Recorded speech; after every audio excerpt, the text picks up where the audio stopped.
Get started. Call the meeting to order. Start with a roll call, so we'll just go around, state your name. I'm Ryan Welch, I'm the chair of OSAC. I'm Kate Snapple, I'm the vice chair of OSAC. Sean Samuelson, member. Vanessa Hetzel, member. Peter Ruprecht, member. Marcy. I'm Marcy Strass, member. Patrick Cameron, town staff. And Patrick's told me that Trustee Hammerly couldn't make it today, and it was a last minute thing, and she couldn't get a replacement. So we will be without a trustee tonight, so we'll have to be on our best behavior. Party. And does Tracy need to introduce herself? Oh yeah, Tracy, I'm sorry. Please go ahead. No problem, Tracy Collar, member. Do we have quorum there? Yes. Because I'm not allowed to count for quorum. Yes, we have 6. Okay. Yep. Perfect. Okay, thanks. Any changes to the agenda anyone would like to propose? Yeah, Sean. Yeah, I got a couple. First thing is I would like to touch on Town 15. I know that ProStack has a board meeting dinner on Monday, and one of their topics is Town 15. And as I recall, at our board dinner, we had discussed Town 15 and trying to do something with ProStack. So maybe we want to, I know one of the work agenda items for this quarter is to get together with ProStack and have a talk about what we want to focus on together as a group. And I thought maybe we should probably start talking about Town 15. I know we have Town 15 on the ongoing, the paper that we wrote as something we might want to update. So maybe we want to start having that discussion tonight. I'm not sure we should add it late without people having a chance to think about it. I mean, we can. It's also just going to take time away from the Shan discussion. Right. So if you're willing to do that. Yeah, I don't know if we're going to finish everything tonight on the Shan discussion anyway, so we might have to have a separate meeting to wrap that up, depending on how things go tonight. So, I don't know, we can put it at the end of the agenda, I guess. With the standing updates. Yeah, so make it like 6E and move 6E to 6F. Sure. Okay. And then the other thing I wanted to add to our agenda, it kind of ties in with the Shan amenities discussion, is that we got a list of names, trailhead name suggestions from the Historical Commission yesterday. And I would like to show and start discussions on that and how we want to proceed. So, I mean, I don't think we have to amend the agenda for that. I think that's all part of the Shan process. okay, I just want to, we have it's amenities. I guess I'd like to add on amenities and naming to 5B. So just add on. Okay. I think we need to be a little bit. I think we need to be careful not to approve a name tonight, so that there's public notice. No. I have an idea of what I'd like to do. I think we can change it to amenities and naming. Yep. Okay. I would like to make 2 changes. I would like to move National Trails Day above the Shan review, just because I'd like to leave as much time as we can at the end to dedicate to Shan. And I think it's better to get the other things out of the way so we can work on those. And then I'd like to add a standing update item for Zaharias. There's something we need to discuss there in prep for the next meeting. Any others? Okay. Someone like to make a motion? I move to approve those changes to the minutes, Okay. or to the agenda, rather. I second. Okay. All in favor? Aye. Aye. Anyone opposed? Okay, passes unanimously. Thank you for that. No public comment, so let's get right into it. Patrick, can you bring up or show me where the document, the trail map is? Here, I brought it over here. Yeah. You got the mouse too? Yeah, I took it all. Good. There you go. So while he's doing this, some things I wanted to throw out there for consideration before we get too far into this. There's just some things we should discuss. Number one is last year we made town connectors the first priority. and the town board has said they wanted us to have a meeting about it. Like Sean was saying, Town 15 is on the ProStack agenda soon, but their first item with the board dinner is around trails into town center. So it will be we might decide that we'd like to see how that discussion goes with the board before we, if we choose to rank trails, how we rank those. So I don't know if we'll quite be ready tonight to start the ranking. So the first thing I'd like to throw out there is, do you think we should wait to hear what the board tells ProStack about that set of trails, or if we should just go without it? I think so, because we can't do anything without board approval. And ranking those trails is somewhat hard because we could rank them top priority, but we may not be, the town may not even be building them. There might be developers and whatnot. So it'd be really interesting to see what the board says that they want. They still may want them ranked as a group as, yes, town center connectivity is the most important, but we're not ready to identify each trail. So that was one thought. The other thought I had, and I just wanted to throw this out there, is that when we started this process, and this was even before I started on OSAC, it was because the town, and Patrick will have to correct me if I'm wrong, but was asking for expedited trails so that it could be funded. We had a list, there was money ready to go, we had a priority, the town could go. From what I understand now is that because of Wildflower Park and the money that was borrowed, that the town isn't going to be expediting trails until all the money is paid back from Wildflower. So we are ranking trails each year, but there's not really budget put aside to go build those trails. Now, having said that, we do use the trail ranking for recommendations to Boulder County. Every year they come to us and say, your top priorities that Boulder County would influence, which so for us are things that connect into the county, not so much interior trails. What is your priority? Usually we've had a pretty good list and not much of that's changed, so it doesn't change all that often, but that is something else we use it for. So something else we can discuss is even if we think it's worth our time. I don't care either way. I think that, it's valuable to look at trails and understand where they are and what the ideas are, especially since we've got so many new people on the committee. On the other hand, we have a lot to do, and we're trying to get Shan amenities done and rank those, and so now it was on our work plan, so I don't know if we would have to get our work plan amended if we decided to. I guess we could decide to rank them the same way we did last year and make it an expedited process would maybe be how we would handle that, but I just wanted to throw that out there because it is work that has slightly changed from the original purpose of ranking the trails. Can I ask a newbie question? Yeah, sure. How does the OSAC's ranking and ProStack's ranking come together? Because I guess I don't know how all that goes up to the board then. Checking that folder, if you do OSAC trail plan, sorry, man. I think it's 2015. Yeah, there it is. That is a great question, Peter. So what happens is we rank them independently, and then they get merged, and it goes out as one recommendation from both committees. Okay. Is what it is. We use the same map, we use the same form, and sometimes it's happened where two trails were ranked identically, but somebody like ProStack said, we really want this to be higher, and so we have, if there's a real strong push on one, we'll have that discussion as a leadership group and then decide if we want to change any. In the past when we did it, it was one trail. They were like one vote off, and so to OSAC, it wasn't a big deal. Okay. So anyway, that's, I guess, so what do you guys think? What do you? Ryan? Yeah. Tracy here. Hey, Tracy. Do you mind if I make a comment? No, please go ahead.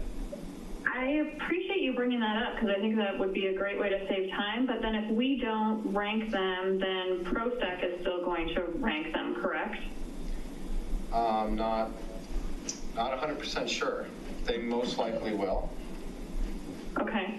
I thought when I joined the committee that the reason that we were ranking them was because there were discrepancies and issues between OSAC and ProStack as to the trails, and that the way we were going to fix that was by both ranking them and then combining that data. But Patrick would have better history on that than me. So Tracy, you're right in part. The trails used to be funded out of both the general fund in our capital project and the open space fund. So if it was an open space fund purchase, the board wanted input from OSAC, but it was good to have kind of the two varying opinions. And then really since the expedited 2016 process is when the board asked that it be consolidated into one kind of formal recommendation. So right now, trail budget, it looks like we've got 2 more years of Wildflower Park payments. So that's general fund paying back open space fund. And then when the board prioritized the construction of Coal Creek in advance of Parks 1 and 2, the majority of the available open space funds went to those projects, and then making sure that we had a little bit in the bank in the event that CenturyLink was ever available. So that's kind of been the thought process on the budget. One other piece to add to this is that from the last board meeting, Trustee Hammerly reported that it looks like the town will get about $1 million DRCOG money to work on the trail that will kind of come right here. And this is the 36 Bikeway, come down to 88th, and then kind of continue along Zaharias and down through here as a way to make it concrete for more people to get to the 36 Bikeway from Interior to Superior. That won't pay for the entire trail, and the consensus I heard from the board members was that it would make sense to take the money and put other town money in, since we were, if we didn't use that to build it, we wouldn't get this money, so it's cheaper to build the trail this way. So the other thought here is that if there were any trail money, it's probably tied up in that one connector, at least this year. Wow, how did I draw a new trail? Oh, I just moved it, okay. So, some things to ponder, and this is a Q2 work plan item. I would be okay if we wanted to delay it a little bit. Maybe we push this off. Maybe we talk a little bit about the trails. Maybe we make our final decision after we hear what happens with the ProStack dinner. And the other thing was that normally those Boulder County requests come in later in the year. I was a little worried that they might be coming in June and July and we wouldn't have this done, but It's August, isn't it? it's usually, and Patrick was saying it varies, right? It can be August, it can be even later. So we do have some time. But anyway, thoughts? Yeah, so I have trails I'd like to add to this list. Since ProStack has done their additions, I feel like we need to go through the process of what we want to add, if nothing else, so that we're all synced up on what both our committees want to add. I don't know if ranking all of them makes sense. Maybe top 10 only for the BOCO, purpose of BOCO. But I don't know if we need to go through, there's how many now? Look at them all. Well, now with one is now to 1E. Right. Some of them are easier. The ones that we've marked in red are ones that Boulder County have said they're not going to do until they revisit their grass plan, their southeast corner grass plan or whatever. And so we know that those should rank low because Boulder County's essentially said no. Like I said, personally for me, let other people make comments. I have no problem delaying this whole thing as long as ProStack also delays. I think both our committees need to be in sync on one final trail map before anyone does any ranking. And I am fine pushing this off to, Q3, sometime in Q3. I just think it's the most important thing is that we're both in sync with our plans and our timelines of when we're going to do the ranking, instead of being two separate things. That's my big issue. Well, and one of the hard parts I'm having is just trying to get a good time to talk to ProStack leadership. Things are kind of going into a black hole, and I think just Corey's just busy. I don't think it's intentional or anything, so I need to figure out a way to actually, I did specifically ask him about 3 that I thought we should be discussing, and I haven't heard back. So maybe I need to show up at a meeting. Maybe that's the right way to, maybe I need to go to the next ProStack meeting after they've talked to the board and maybe give him some heads up that we're going to do that. I don't know, Patrick, do you have suggestions? I might try to put you in contact with Todd Burgess, who's their new vice chair. Okay, Yeah, Corey, I believe is now a part owner in the firm that he's okay, an architect for, and then, Riverbend's got them kind of tapped. okay, But I think Todd might be a good okay. contact, Let's so just, why don't I do why that? don't we just talk, and I'll just, but I agree, I would like to all be working off the same map, right? It causes confusion when we're not. So, anyway, other thoughts on what people think we should do in terms of any of what we've talked about? I agree with Sean. I think having a map that's set before anybody goes eliminates the wasted effort. I mean, we've got a lot of stuff to do this year, and I think any time spent doing something that might change is probably wasted motion.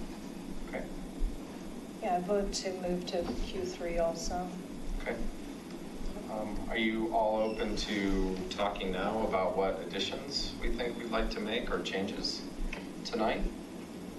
I am. I mean, I have 6. to me, that's part of the process. I mean, it's not a topic I expect to cover, so I don't have well-formed thoughts on it, but I certainly listen to other people's if they're ready. I mean, it sounds like Sean's ready to go with his. Only because some of this ties into Shan Shan, that's why. And I've got a few. Maybe we should start, and then we can decide if we want to bring it back one more time before we finish, or start and then figure out how we're going to tie it up with ProStack before we start. So Sean, I guess any other comments before we take that approach? Good? Okay. Sean? All right, so my first trail I'd like to add, I call it tentatively the Heritage Trail, which would be a trail that goes from Oste Park to Grasso Park to the Shan Shan Trailhead, basically connecting all of our historical elements in town in that area. It would also create a trail across Coal Creek, which would lead into the Coal Creek regional trail and go from there. So that's one. Well, how would that work through Do the we have a Rogers laser? development? Do we have a laser Yeah, sure. pointer, just so I can point it out?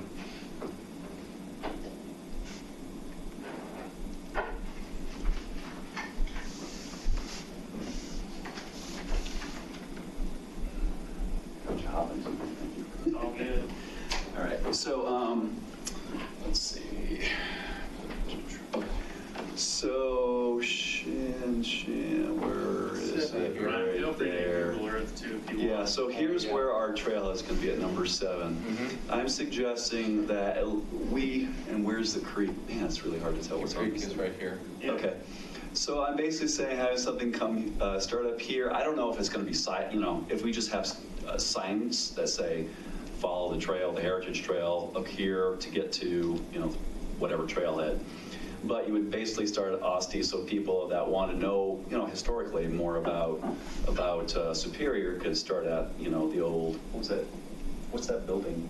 It's the mine supervisor's house. Mine supervisor's Yeah, house. They'd that'd be start safe. there, go down to Grasso Park, which is where we have all the farming implements, et cetera, which would lead to the footbridge across the creek and then into the Rogers Farm property, and then eventually over to the trailhead, which is, down here. So basically, it'd hop across the rail bed and then up and across, and it'd be almost a straight shot. So it'd be more about signage and small connectors that we need to add in, mainly across the Coal Creek area and across Rogers Farm, but more about the signage for that. So that's one trail I had.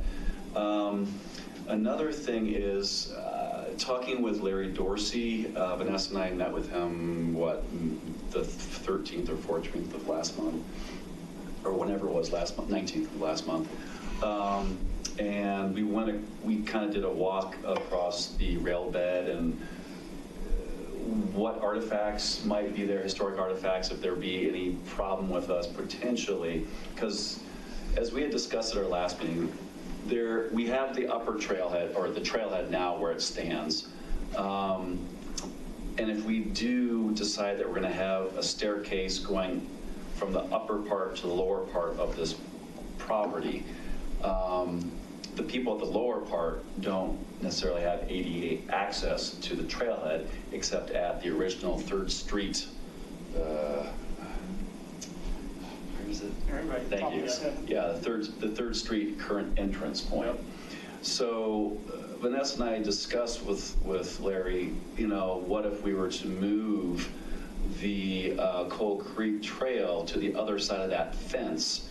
So it's still on town property, but it's on the other side. It would discourage people from parking, still parking over there, et cetera.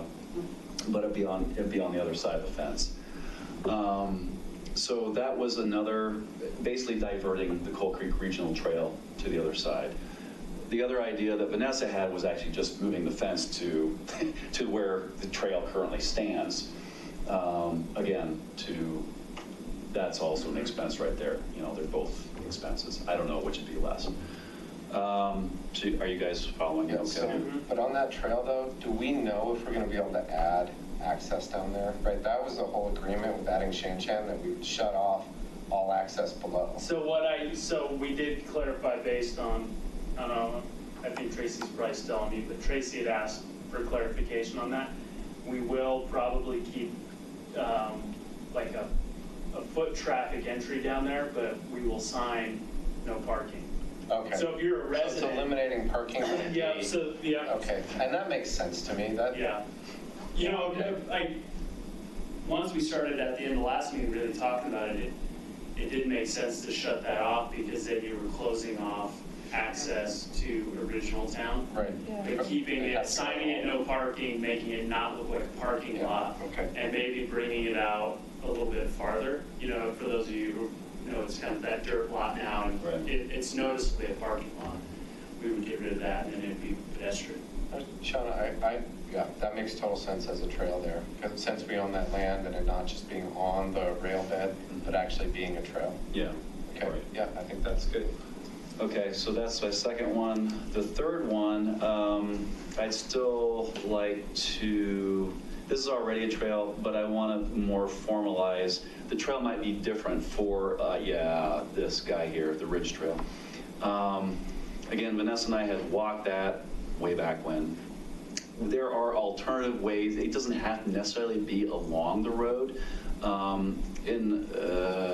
wish I had sent you the email previously, but back when Ridge 2 parcel was being considered for development back in 2000 or whatever, there was originally a plan that showed a bifurcating trail where the lower section that was kind of along McCaslin actually went into the Ridge Townhomes area, the road that kind of truncates at the end. It actually led into there, and then the other one kind of went between the townhomes and the reservoir that's there to connect out with Boco. So I guess reevaluating how this trail number 11, I guess it's currently labeled 11, how it actually would look either along McCaslin, whether it hooks into, earlier hooks into the townhomes there, so it's not such a dramatic grade, or if we were to kind of bulldoze from this part up here down to this lower part, there's a steep grade right here. If we were able to somehow grade that out so it was a more gentle grade down to this level, or, as I said, if you scroll back up, I'm sorry, you have to do all the work there, Ryan, but it coming in basically here, so it'll come in here into the neighborhood, because really the people that will be accessing this trail are the people that live here. Yeah, so I've heard from residents saying they absolutely do not want that. They do not. At outreach events, I asked someone about that, and they said, no, we don't want trails coming in. They don't want coming in or in front of? Coming in, Coming in at backside. all? Okay.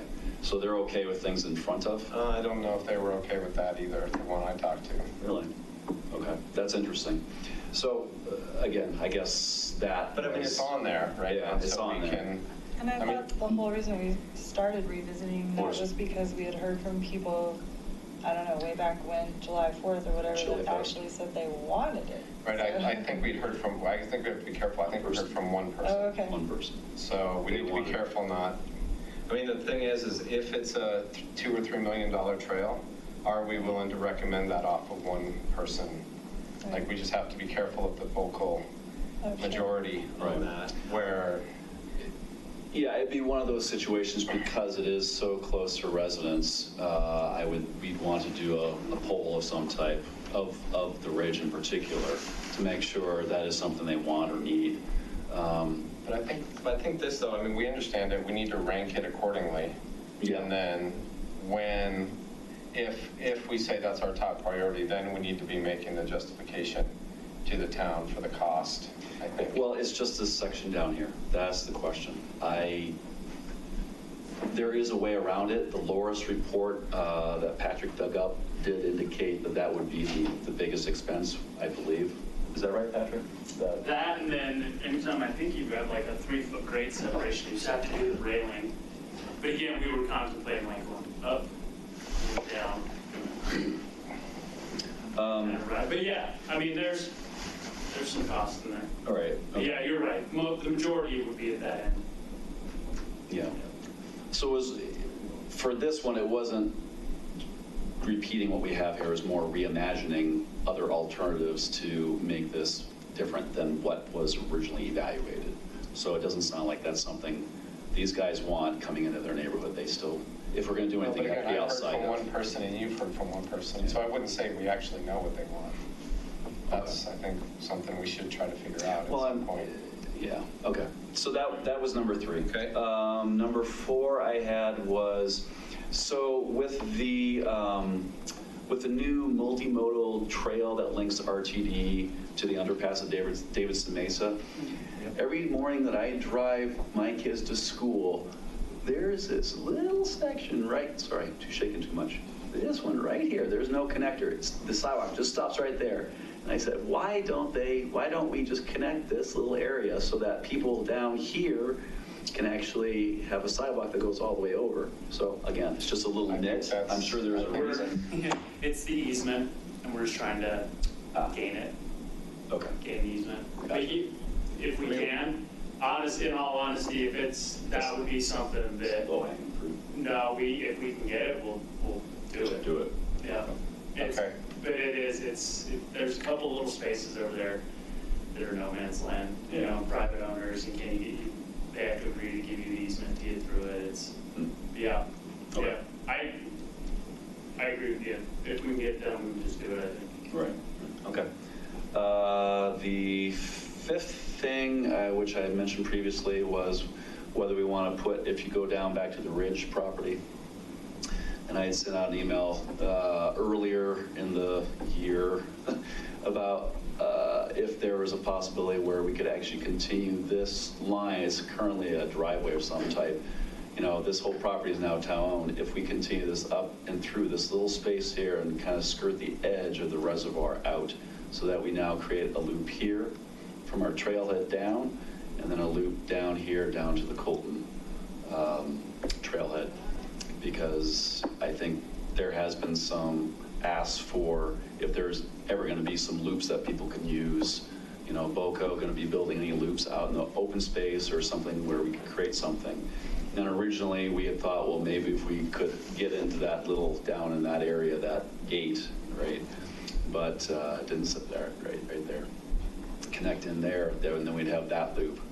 So what BOCO, as I recall, had come back, they thought we were referring to this area, but that we would put up most of the money to put a trail in there, as I recall, when we discussed I it. thought they didn't want us being close to that water. I thought they Well, pushed back. But that's fenced off, so why would? Right, but how do you get through there? There is a tiny gap between the townhomes and the fence. Can't imagine people are going to want a trail. That's right. Anyway, I'm just throwing it out there because I'm just brainstorming. I'm just throwing out ideas. We can put it out there and see what they say. I mean, we might as well have a history, we can put it on there and they can say no, and Right. then we capture the history of why not. Right. That's And right then we where listen the, to people, and then the burrowing owls are they're also right an there. issue. Oh, are That's they? why they don't want it there. Oh, okay. Well, That's a big reason. Well, so should we put it on or not? I mean, or we could put it on our continuity document that we thought about it, but because of these issues, we don't think we want to ask. That might be, I think that might be an okay approach, right? We want to remember this history so that when, Right, so we don't- when committees 5 in years, 5 years aren't, trying to do the same thing. So I'd recommend we do that. Yeah, that's fine. That's fine. And 6? And then lastly, and again, the lower I go, the more crazy they get. The last one, if you go back up, is we've had discussed in the past, doing a creek walk west of McCaslin. And I know there's a whole lot of hurdles and properties we would have to go across. That, yeah, private property or properties that aren't owned by town. But if we were able to get easements, et cetera, we just basically follow the creek on the northwest side down through here, and then eventually connect over where the bridge is on the Rock Creek Trail, the Mayhofer Trail. Mayhofer Trail, yeah, just on the other side of that bridge. I mean, So it'd be a nice. It'd be an amazing trail. It'd be a great I thought trail. we determined though we couldn't go in there on the creek. And parts of it we don't know, so we'd have to work with the homeowners. But it's, again, if you're kind of saying, hey, dreaming. Yeah, I think, I mean, it would be, there's a couple pieces of land we would need, but it would be be way cooler than it is now. And Patrick, what does this little thing, what is that? Does that mean it's Boulder County? We own it. That's our, we own That's that. got to be. No, that's parcel, that's track 919. I don't, this is Corey's map, so I don't know why he drew this on there. That is I'm track sorry, we 919. own Just south I of think it. we just might south of it. Yeah, we own but this. this is the one that's for sale for a ridiculous amount of money. So, okay. I think we should put that one on there. I mean, it might be 10 years from now, but get the discussion going. I think it'd be a cool trail. Okay. So I'll send all my proposed trails by email to you guys. Okay. Put in the notes. I have 3 that I think we should. Can I make a, Yeah, go this ahead. is Tracy, can I make a quick comment about Sean? Sean, when you send them out, will you do like a little visual diagram like you tend to do? Because I can't understand where the first 2 lay on Shan Shan, so Sure. that would be helpful. Yeah, I'll do that. No problem. Bless you. Thank you. My first one has to do with the town connectivity.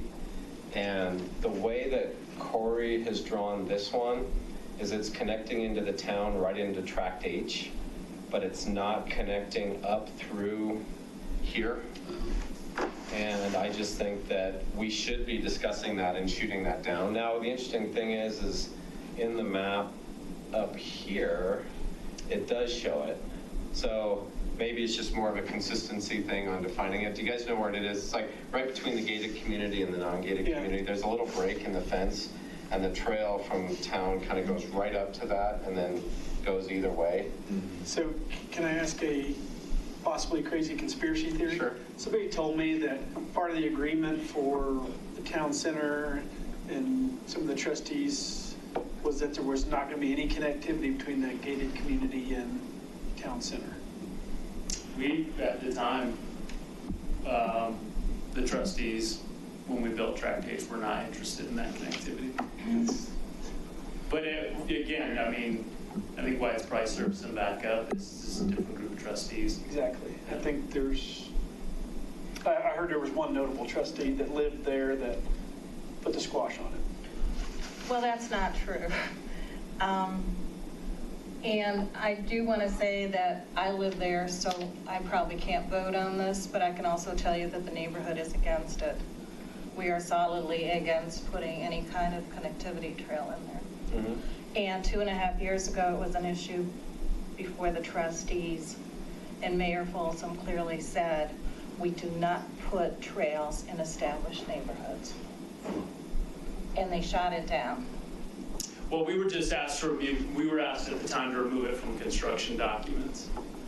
Yeah. And so I know that ProStack Monday.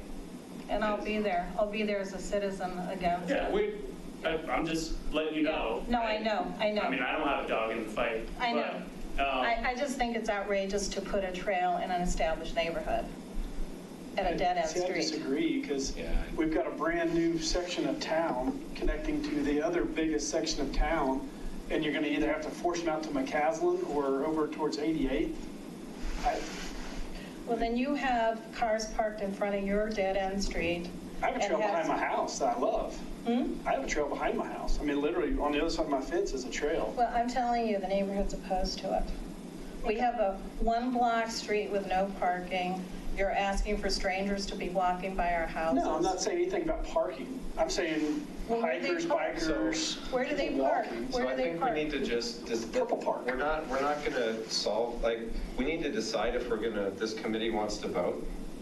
I think that we should vote, and if we decide that, people are against it or whatnot, then we document the issue, but just not putting it on based on some sort of agreement that may, I don't know how firm that agreement was. I think we should revisit it, and if it gets shut down, it gets shut down, and then we have the history of the why, is my recommendation. So are you guys okay? I mean, I think we should add it and have the discussion and open up that discussion. The other one I thought was, I don't know, I think there used to be a trail right here. It was a social trail. This is right on the west side of the Anderson property.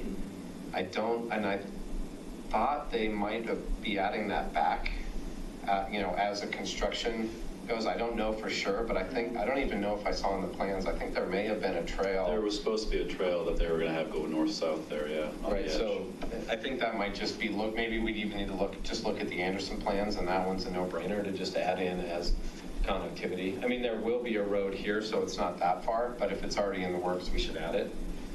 And then my sort of pie-in-the-sky one Can I ask is... a question? Yeah, sure. So, for example, what you're just talking about there, if you're gonna put that in, do those people have a say in that? Like, it goes right behind their house? Does all these trails that we've put in the past, do we ask the people who would? Well, this one will It's be right on the here. Anderson property. This isn't town property. So it got approved in the development plan, so it's not really up to anybody since it's already approved. So only if it's like a connectivity where it would be feeding into somebody's neighborhood? Yeah, I might think if we it's town ask? property, that a trail's being connected is where it gets contentious. I mean, there was another one similar to that was right here, coming off of McCaslin in through by El Dorado to connect in through Wildflower. And, there aren't that many homes in here, but we did do some outreach to those residents, and no one seemed to really want a trail through that little greenway there. I was just wondering if we have like a standard process for when we ask or who we ask or Yeah, ProStack does. Yeah, I think the board's been pretty consistent about kind of using this process, right? Is it even gonna land on the map? If it lands on the map, is it some kind of priority? If it's some kind of priority, then you go to that next level of engaging the people that would be impacted. Good or bad, right? That's kind of what we're doing with Riverbend, is we're at this kind of very infancy stage of saying, what do you think? Good, bad, or indifferent? It's kind of at least risen to the conversation. Sorry. No, good question. No, that's great, yeah. Appreciate it. My last one is a resident did mention that, they live over in here and they don't have a great way to get into Community Park. And they were asking, pie in the sky, could you somehow come down this hill right off of, I don't know what street this is, but Rock right where- Creek Circle. Rock Creek Circle, right where it hits Colton. Could we come down and meander into the backside of Community Park? And there's a ditch there, and there's all sorts of issues there that you'd have to deal with, but it was an interesting one, I thought, to at least mull over. And the hill there is steep, right, so all the ADA issues would be there, but it could be, you could kind of meander it around, and then, you could, I don't think you'd have to bridge over, I think you could put a bridge, just like a walking bridge over the canal and kind of gate it off slightly different and get people in there. So that was the other one I had. All right, any others? And I will also send mine out. Forget a trail, I want to see parking right in the middle of that thing. You have to walk so far. Oh, I know, to get to Community the Park. playground. I know. Oh my gosh. I know. Yeah. It's a lot easier to ride a bike there than it is to park. Yeah. Can I ask a question about one of the things, so way up at the very top, the connector on well, number 3 up there. Uh-huh. Where does that go to? 3 was, 3 is underpass, isn't it?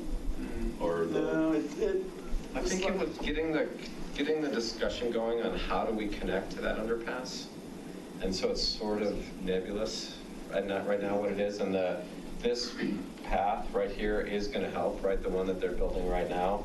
Really, where we're at with that one is how does that connect out into the trail system to the west, out on Louisville's property?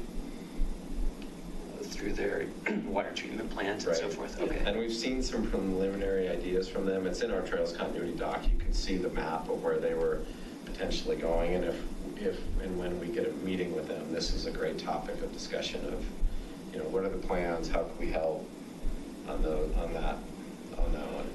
Cool, thanks. You know, and I think maybe, and originally we were showing a trail to get around, and, you know, originally in the maps it showed it meandering down this way, behind Sagamore.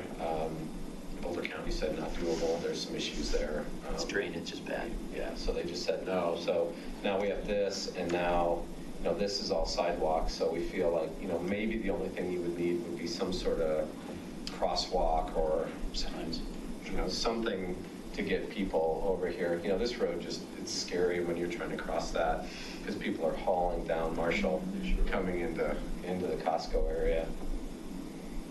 So, I don't know, does that answer? I'd actually have to go back through my notes to remember exactly what we were ranking up there.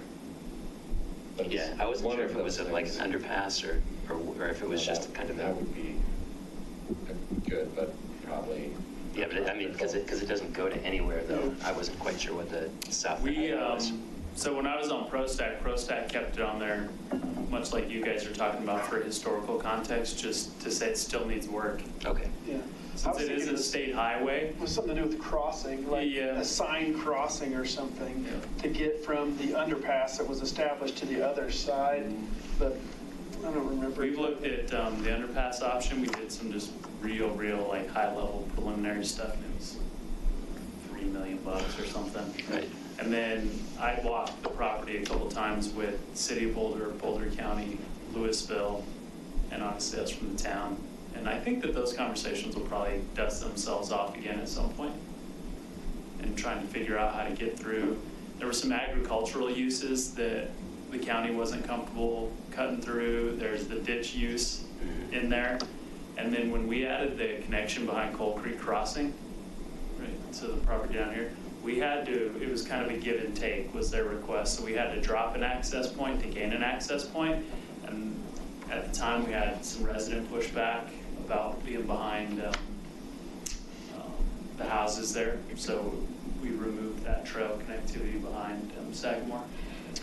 question, so we have our 76 properties up here, right? Our 6. Yep.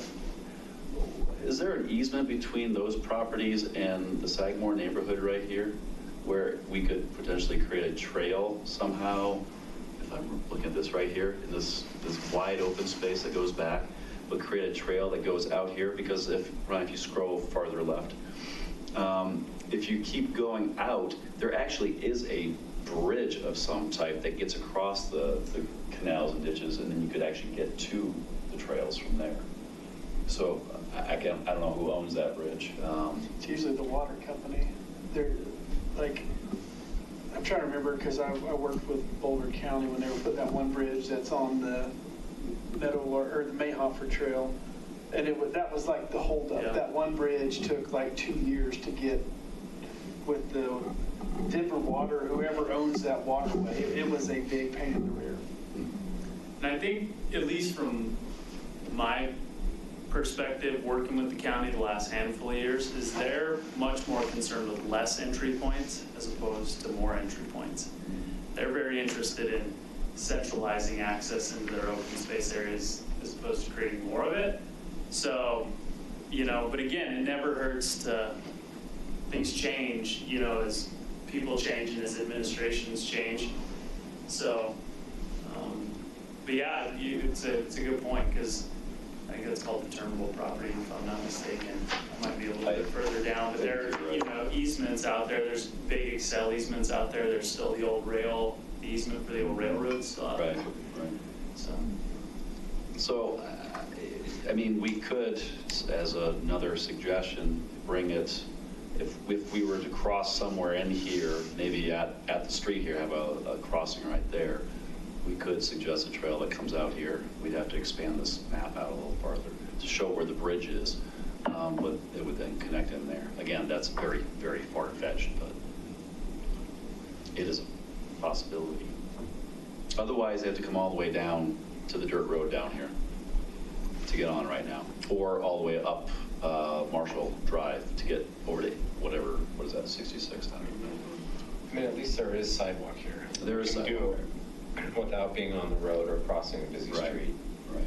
So, I mean, I think this is the closest entry point, Yeah. other than, I mean, we can add it. I mean, I do think that this whole conversation will come up with, I mean, that, it's somewhat related to connecting up here and how all that connectivity would work. The other option is to shelve that and wait until that conversation comes up. I don't have a strong preference either way. I don't either. Okay. I like the idea, though. Okay. Any other questions, comments, concerns? Okay. So just as a wrap, Sean will give me his, I'll write up mine, we'll circulate all the suggestions. I will contact ProStack and just see how they want to approach syncing up on what we think the final ranking list will be, and then I will bring that back to the next meeting. Sounds good. So I think that's a reasonable plan. Okay, we move 5C up. I just wanted to talk real quick about National Trails Day. We have our shirts that are here, so that's cool. Patrick has the, and I guess they've already ordered the sunscreen, so that's here. We can see them before we go. We need to see who can make it on That's the June 2nd. June 2nd. I know Kevin said he's out. I know I will be there, and I can circulate an email also. I mean, it's easier if, I will circulate an email, just like we did for Arbor Day, to see who can make it. That one usually requires a little bit more help from the group in terms of setup and tear down, but it's not all that bad. And then we do a raffle. We just need to decide what we want to raffle. And, I can go pick something up. I think one year we did maybe a camelback and maybe some trekking poles, some hiking poles, something around being on a trail. We can do that again. We can, I think we try to spend like 20 or 30 bucks per thing, and, that's about our budget. I don't know what else we could do. What else is trail? Backpacks? Yeah, a backpack is one. If people don't have a strong opinion, I can just go to see what Costco has and buy 2 things trail related and do that. I think that's the best plan right there. Okay, Yeah. okay, perfect. I know you're not allowed to do a raffle in Colorado unless you have a license. Does our city have one, or we just use a different word, that's all I'm saying? Drawing. Oh, drawing? Oh, Yeah. right. You can't use the word raffle? You have to have a license to do it. I don't know. Oh, okay. Just in case. Contest for free giveaway. Yeah, just don't use that word. Okay, that's a good point. I appreciate that. And then the only other thing I can think of that we need to do to prep is the talking papers we had, do a refresh on those.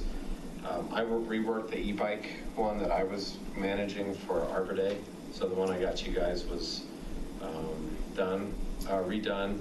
The Town 15 position paper hasn't changed, so the only one really is the Rocky Flats Yeah, position paper. which it's open now since that was written. What's that? The trails on Rocky Flats are open Yeah, I since that mean, was and a written. lot has changed, like in there it says, there's a lawsuit pending and it'll be determined in Yeah. January, so, I guess, Joel, would you be willing to Yeah, I'll do that. take a swing at cleaning that up? Sure. And then I think we'll have everything we need. We'll have the map, the trail map, the property map, our sunscreen, we'll have our cool t-shirts. We'll have those little postcards for the communication. And then those talking papers. And, you know, I guess I might just touch base with Allison as we get closer, just to remember all the logistics, because I don't remember them that much from last time, especially the drawing and how we did that, how we did the sign up. We talked about doing an iPad, but I think we just went with paper. People just put their name and threw it in a hat, and away we went. Cool. I can't believe it's already here, right? June 1st is 3 weeks away. Isn't that crazy? But if you haven't been, it's really a neat event. The animal people that come out, and the wagon that Sean was able to figure out last year was a huge hit. So we'll just hope that this trend of any sort of OSAC event and it's raining or snowing doesn't continue through June. Okay, well, let's move on. Or unless there's any other, I'll open it up. Any other questions or comments? I'm just clarifying about all the events and everything. So Allison has it all taken care of and we're 100% set for Trails Day? Yep. Awesome. Okay. Yep. Okay, well, it'll be here in a few weeks. So let's move on to the new 5C, Shan Shan Trailhead amenities. I am going to turn it over to Sean. And we're doing really well on time. I mean, I think we have a good probably 45 minutes to an hour. So Tracy, are you following along online with the on what we're doing here? Are you watching the video? I'm not watching the video, but I have all the documents and everything pulled up. Okay. All right. So while Patrick's pulling stuff up for me, I'm gonna step out early, so I'm gonna grab mine. first I want to thank everyone for getting your stuff done. It was a labor of love, I know. It was a lot. I didn't realize. This is the one you sent me there. Okay. I didn't realize once I got into creating the spreadsheet how much time it was going to take just to create the spreadsheet, let alone fill it out. So, yeah, through a lot of sweat and tears, we got it done. Everything's compiled, and here are the results. Okay, so the first thing I want to do is I want to kind of talk about the overview. So everyone sent me all their data. Wow, that's really blurry. I have to blow it up. There it is. Yeah. So once I put everything in, I added a category column. And the category column basically breaks everything into 9 categories. And I don't know why. Oh, enable editing. And those 9 categories are architecture, whether it's an attraction, whether it's bike related, whether it requires electric and plumbing, if it's a landscaping thing, if it's aligned with maps and signs, if it's aligned with overlook, the parking lot, or some kind of waste. So those are I think there's nine categories I broke things into. So that's that column C here. The overall rank it's whatever we sort these into, right? So from an overview standpoint, that's what that is. What I want to do first, though, is I want to go through each amenity line item by line item and discuss the comments that people may or may not have had about them. And so we can address those first because it may affect the ranking of some of these on an individual or overall basis. So why don't we... I mean, I can tell you right away, the fact that we will have connectivity at the bottom changes my rankings. I just wasn't sure about that. Sure. So I think that's actually a huge piece of information for me. Okay. So why don't we start? I'm just gonna, and another reason I have overall rank is helps me sort or filter. So let's start with number 1 here. So number 1 is maps and signs category, sign with all labeled mountain peaks. So we got a few, oops, let's see, I gotta go back, make sure I got it. So Peter, you had nothing. Vanessa said, like an Aquarius trailhead in Louisville. Similarly, Ryan said Aquarius trailhead in Lafayette. I don't know, is it Louisville or Lafayette? Louisville. Louisville? Is that Louisville? It is, yeah. It's right on the border. Yeah. has one of my favorite signs at a trailhead around. I gotta get there, I've never seen it. It's right on top of the hill there, by the big Okay. Colorado Tech Center. Those are the comments, which sound like good, positive comments, so that's good. Okay, so next we'll move on to the second amenity, which is under the landscaping category, strong effort to keep trees, shrubs on parcel undisturbed. Peter said especially in the swale just south of the new parking area. Oh, yes, agreed, yes, because that is part of Shan Shan as well, that valley there. What's a swale? That's A little valley.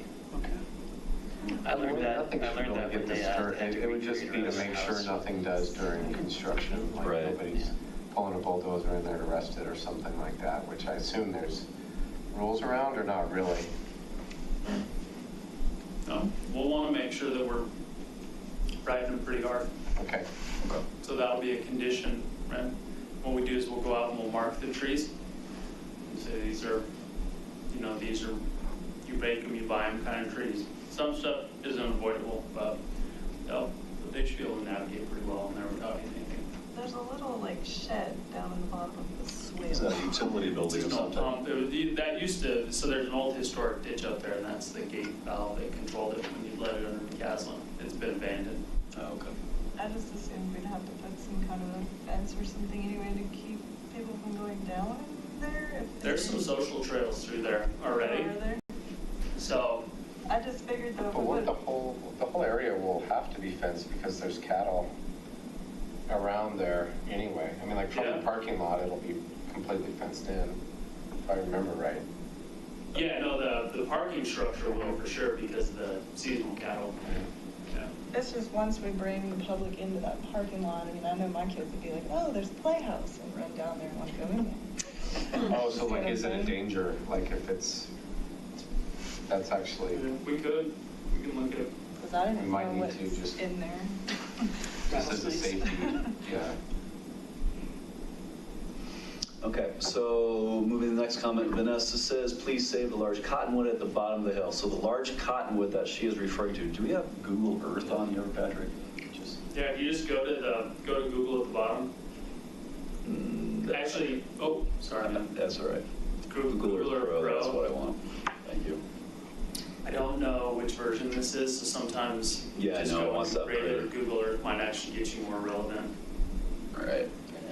All I know is my daughter recently discovered this, and it has changed her life.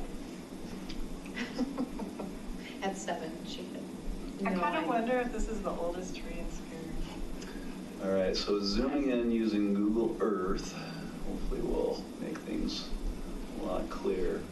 All right, so here's the upper trailhead that we're gonna be building, and let's go around. Didn't see the tree. It's the tree that Vanessa is referring It's that to. whole dark spot.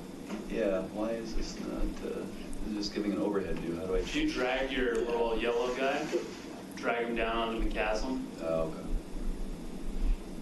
Thank you. All right, she's referring to this tree right here. Which, in the fruit shed, I guess, is that little shed that's right next to that cottonwood tree. Which is full of junk. It is. It's full of something that I want to go take a picture of and find over there. That tree is so much bigger than it looks from where you are because you're up high on the Caslin. Once you go down there, that tree It is is just gigantic. massive. Yeah, you can't wrap your arms around it. And I was- It'd take 3 people. I was reading a lot about those trees, and their lifetime is like 50 plus years. Around 50 parts of them start to die off, and I'm seeing that kind of start to happen with this one. So I'm thinking it went in right when the train left, which was around 1945, 1950. And I kind of wonder if it's the oldest, biggest tree left in Superior. It's just interesting. I think it should be part of the history. Agreed. It looks healthy. Yeah. And then the swale moving up the street that Peter was referring to is, nope, not far enough up. Gosh, how do I get out of this view? Exit. Yeah. There we go. All right. is this, there's the utility building right there with all the trees around it. And here's where the trailhead's going. See that kind of V-shaped structure off to the left of your cursor? Yeah. That's the underpass that'll lead to the other side of the chasm. Gotcha. Oh, interesting. Okay. For water, Yeah, Yeah, that used to be water storage. so that it still is there, or the underpass isn't there? The underpass, this infrastructure for it's still there. We don't, no water flows in there anymore. Right. Yeah. So, okay, is there anything else we need to, okay, it was planned after the train stopped. Oh, so it has a historical significance as well. Save the bushes on the south side of the parking lot, which is... I just meant the same thing as Same the thing. swale. This guy here? Yeah. Okay. Love to see the large fallen tree on the north side of the lot saved as habitat, which is this guy here. No, yeah, there's a little I've further lost up. track of where Further you This one? It's there. Yeah, Well, that's right next to the parking lot. So what, we'd roll it down the hill? yeah. I'm not joking, like, I wanna, I don't know if it's possible or not, I wanna go look at it, and if it is, just move it down the hill, because the raptors sit on it every day. This one and not that one? An idea would also be to incorporate that in the landscaping architecture up on the top, because there'll be some type of landscaping on the edges of the parking lot. So I don't know how big it is, but it's an idea. It's big. I mean, the reason why it's important is because it is the tallest point anywhere around in that area, so that's why they sit on top of it, because there isn't anything else tall. They can see everything. Yeah. Could you put an artificial structure there? Do you know if raptors use that kind of thing? If, that got bulldozed over or something. Yeah, I'm sure they would. It's obviously not as nice. Yeah, it's just, that rather than having to take the time and expense of building something new, I just figured if we could move it down the hill a little bit, like you're saying, Yeah. which sounds silly, but it would work. All right, so that's the, I have one comment in there. I think that what people brought up about the swale in there is interesting. The social trails are there because that barbed wire fence is basically non-functioning anymore around that. So something to consider is, do we want people down in there or not? And if not, then maybe the remedy is just to make sure that the fence around it to the west is intact to keep people just out of that whole area. so, okay, so Patrick, how do the cows cross across the ditch? They walk right, you see the trail right there. Oh, yeah, I see now. That's exactly where they go. And they'll go up and drink right on both sides of that bridge all the time. Yeah. And actually what happens, because we deal with it all the time, is when the water is low, they'll get down in that concrete pan, walk under the barbed wire, and head out to McCaslin. Oh, geez. Really? Yeah, we chase cows on McCaslin all the time. That's Awesome. part of your job. You have a great job. Our second cowboy. All right, sorry, back to the list. All right, number 3, double waste bins. I don't know that we had, let's see. No comments there. All right. 4, this is sign detailing historic elements of areas such as railroad and mining. So Peter says there's already a ton of this along the Mayhofer Singles Retail in Grass Oak Park and in Fountains Park. Seems like it would be redundant. So to respond to that, in my opinion, this is just my opinion, some of that signage could be potentially moved up to our park, but there's also the people that never get to those parks. So it is redundant, but sometimes redundancy is a good thing. And we may have a different focus on those signs, right? Because we have a different vantage point.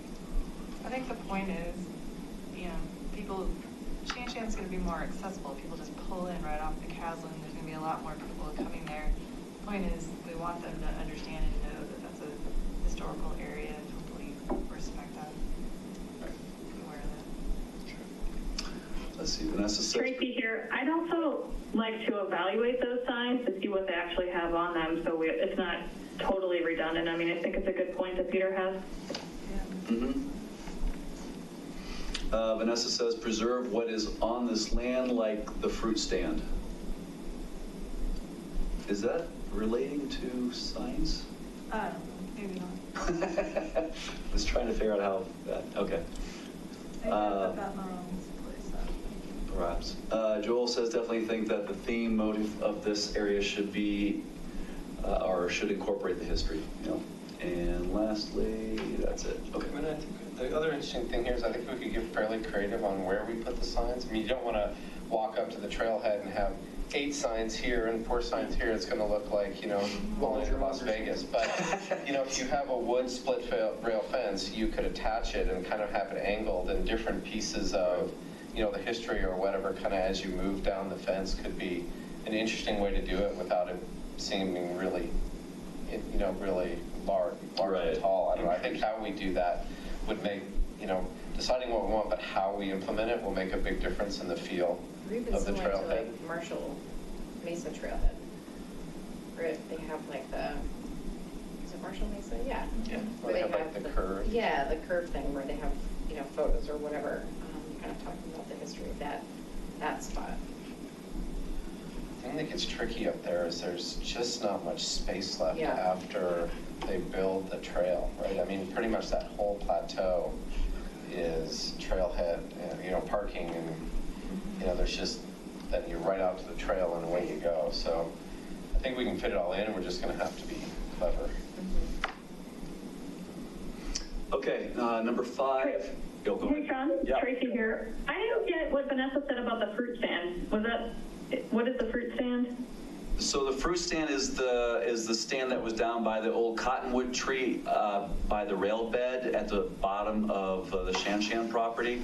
It does. I don't think it related to the signage. Yeah. I think she meant to put it somewhere else. But the fruit stand is that structure at the bottom of the Shanshan property just before it hits the rail bed next to that big cottonwood tree. Gotcha. Okay. There's other Love stuff. all the, yeah, go ahead. There's other stuff too along there that Larry pointed out to us. Things that you might not notice, like posts that are still there from however long ago that where people got off the With spikes in them. Yeah. With old railroad spikes in them. Yeah, which The I- desire is basically to maintain anything historical Yeah. is really what, Even though they don't know what those were for. yeah. But I mean, still, yeah. right?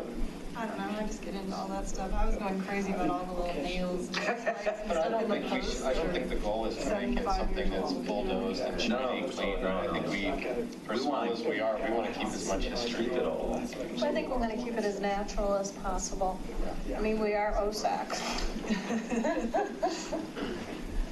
Apologize, I've got to step out tonight. Thanks, Joe. I'll catch the last half of the on video. I was trying to see if there's another way to call in, but it sounds like they called out to Tracy, so I'll catch the next piece on video and follow up with emails with everybody. Thanks, Joe. Thanks, Appreciate it. guys. See ya. All right, so number 5. So this is an attraction. This was preservation and highlight of old rail bed. I know some people may have been confused by this. So Peter says possibly redundant due to existing signage of the MS Trail. So I don't think this was about signs. I don't know, Tracy, this was actually one of your suggestion, correct?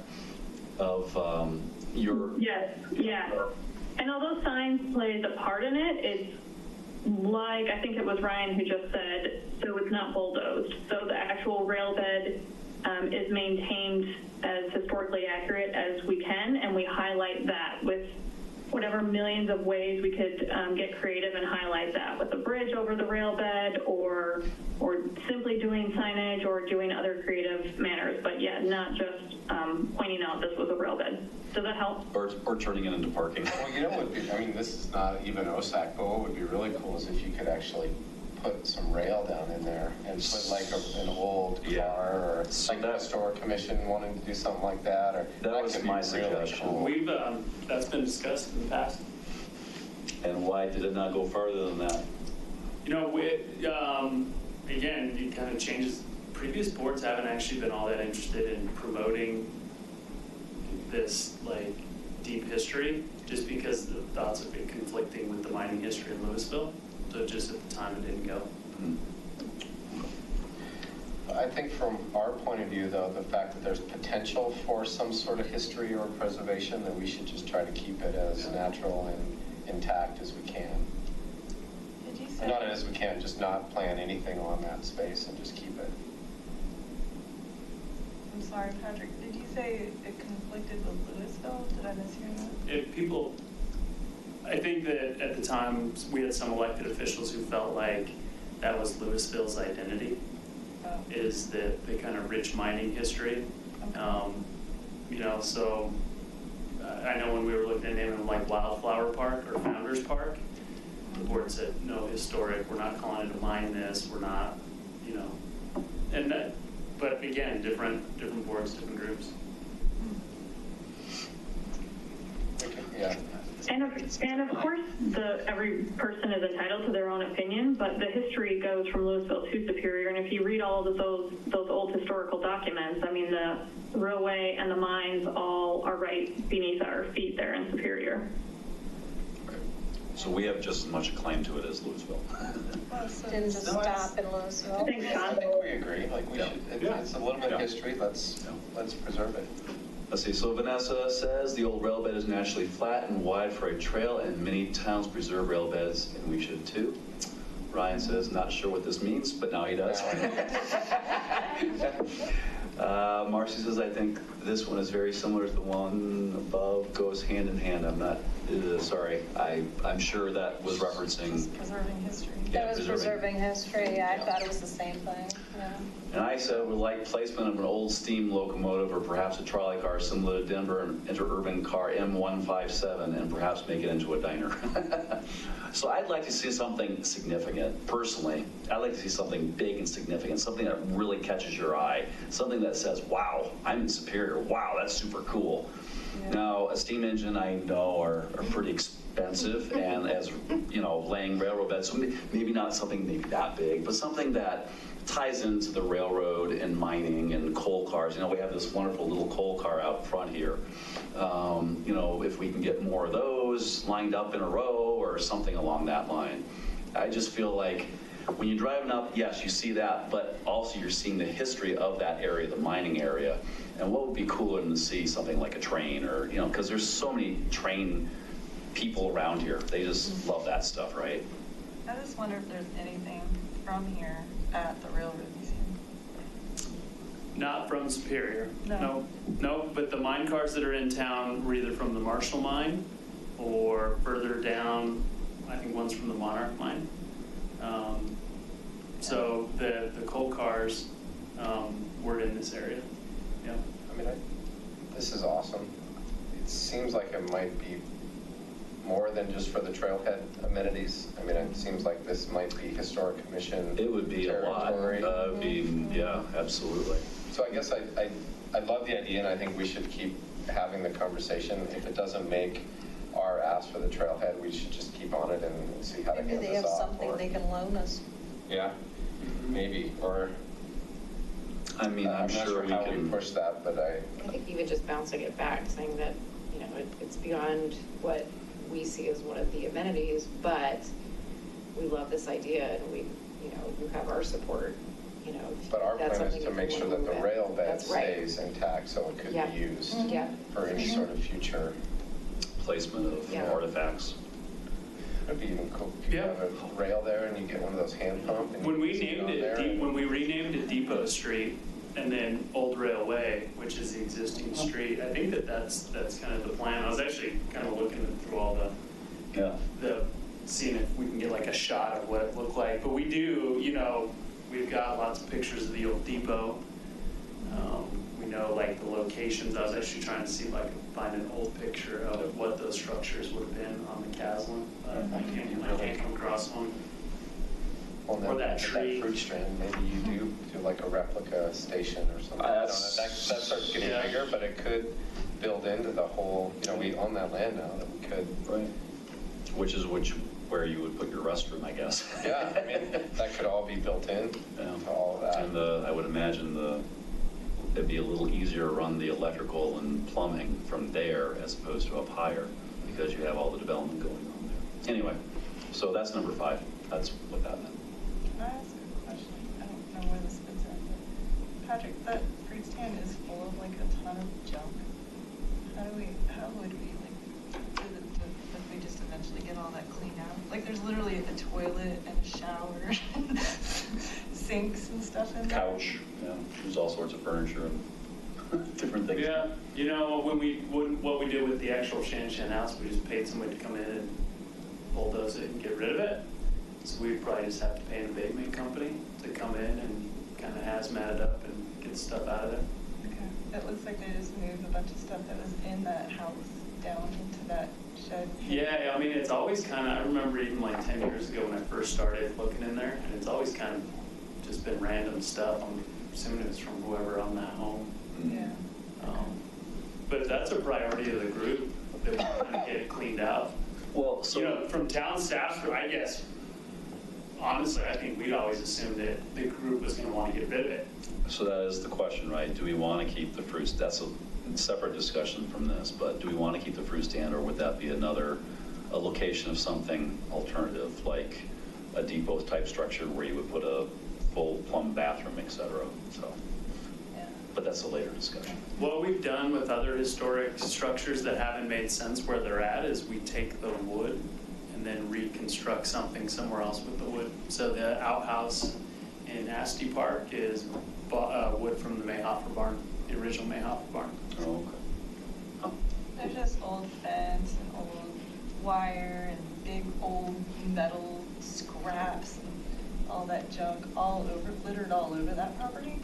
So I'm just saying at some point, we probably should figure out whether we need to clean that up. Oh, yeah, we're gonna If it's dangerous. get rid of all that. We're not gonna leave it to Sorry. it. Especially if the trail moved to the other side and you were on the other side of that fence where all that was accessible from where you were. That's a definitely would have to be- liability issue. Yeah. Yeah, we have to get rid of it. All right, so moving on, number 6, waste, dog waste station. And I think the only comment was, I assume this is a trash can and dog waste bags. And I would assume that is also correct. Just the same stuff that's all through town, just the Yeah. the green pull bags. Yes, and, yes, correct. And Marcy says, I think this is a must. I agree. We Need those to get anywhere that, we can. need to pick up that poop. Yep. All right, so moving on to number 7. Sorry, this is taking so long, guys. Blank picture frame installed in your trail entrance. So Peter commented, unique feature. I agree. Vanessa says, I think this is potentially dangerous. Kids climbing through or on. So I guess it would depend on big it is. good parenting. No, I'm just kidding. No, I think it depends on the placement and how big the frame is, I guess. That would be one thing. I mean, but again, you know, once we rank these, there's other ideas too. We don't have to have a picture frame. It could be something else. I guess I was just picturing it And on the trail. as I you do were think that down the hill. town staff would probably be helpful in picking the most appropriate and safe one if this was an item that we chose. Patrick says yes. All right. And Ryan says this will be a huge draw, won't take up too much space. I agree with that as well. Marcy says, I would like to keep trail as natural as possible. Yeah. So you're saying you would not? I'm like- saying, I say you don't have picture frames in nature just popping out of nowhere. So, yeah. All right, number 8. All right, so number 8, this is archway gateway to the entrance to the trailhead. So there's 2 ways of looking at this. This could be the entrance into the parking lot itself, or the entrance onto the trails itself. So at the fence where you go into Boco County, it could be one or the other. So I guess we'd have to decide which one are we referring to. Are we talking about the entrance to the parking lot as you're driving in, or the entrance to the actual trail, the connector into the trail? So the first comment is from Vanessa. If there was a sign or archway, I think it should be at the west end of the parking area at the entrance to the trail. So that would be in favor of what she's saying, as opposed to at the beginning of the parking lot where people enter from the cows. Which, that was my interpretation as well. I thought we were talking about the entrance into Boco, not the parking lot. So I think if we had taken off trailhead and just put trail, that would clear things up. Let's see, Ryan says this might be pretty unsightly from below. Are you talking about the lower tier, like the rail bed? I'm just thinking if you're coming through the roundabout and you look up, you're probably just gonna see an archway up there. I just think it's gonna be unsightly. Okay. And, yeah, not in line with open space priorities. So, But that would be at the trailhead. I think more on the entrance to the road. Yeah. It would be further east, so you'd be looking more up the road than into Yeah. open space. Right. And that part is lower than, you do come up a little bit of a grade to the trailhead, so it wouldn't be as high. so you're saying this might be better at the entrance to the parking lot, not at the trailhead? The Well, trail itself. I didn't understand that subtlety. I only thought about it at the road right at McCaslin for whatever reason. That's just where my mind went. Okay. So I think it just, to me, it depends on how high it is and what it looks like, right? If people are getting campers up in there, it probably has to be It's be what, huge. It's gotta be tall. really high, really tall. And then if it's tall, it's got to be pretty big so people can read it. So we're talking about a pretty big thing that you're going to be putting up there. It just seems Whereas if it's counter at open the space to me. gate to the trail, it's just people-sized, right? 6 feet tall, well, 7 feet tall. Yeah, so that's totally different to me.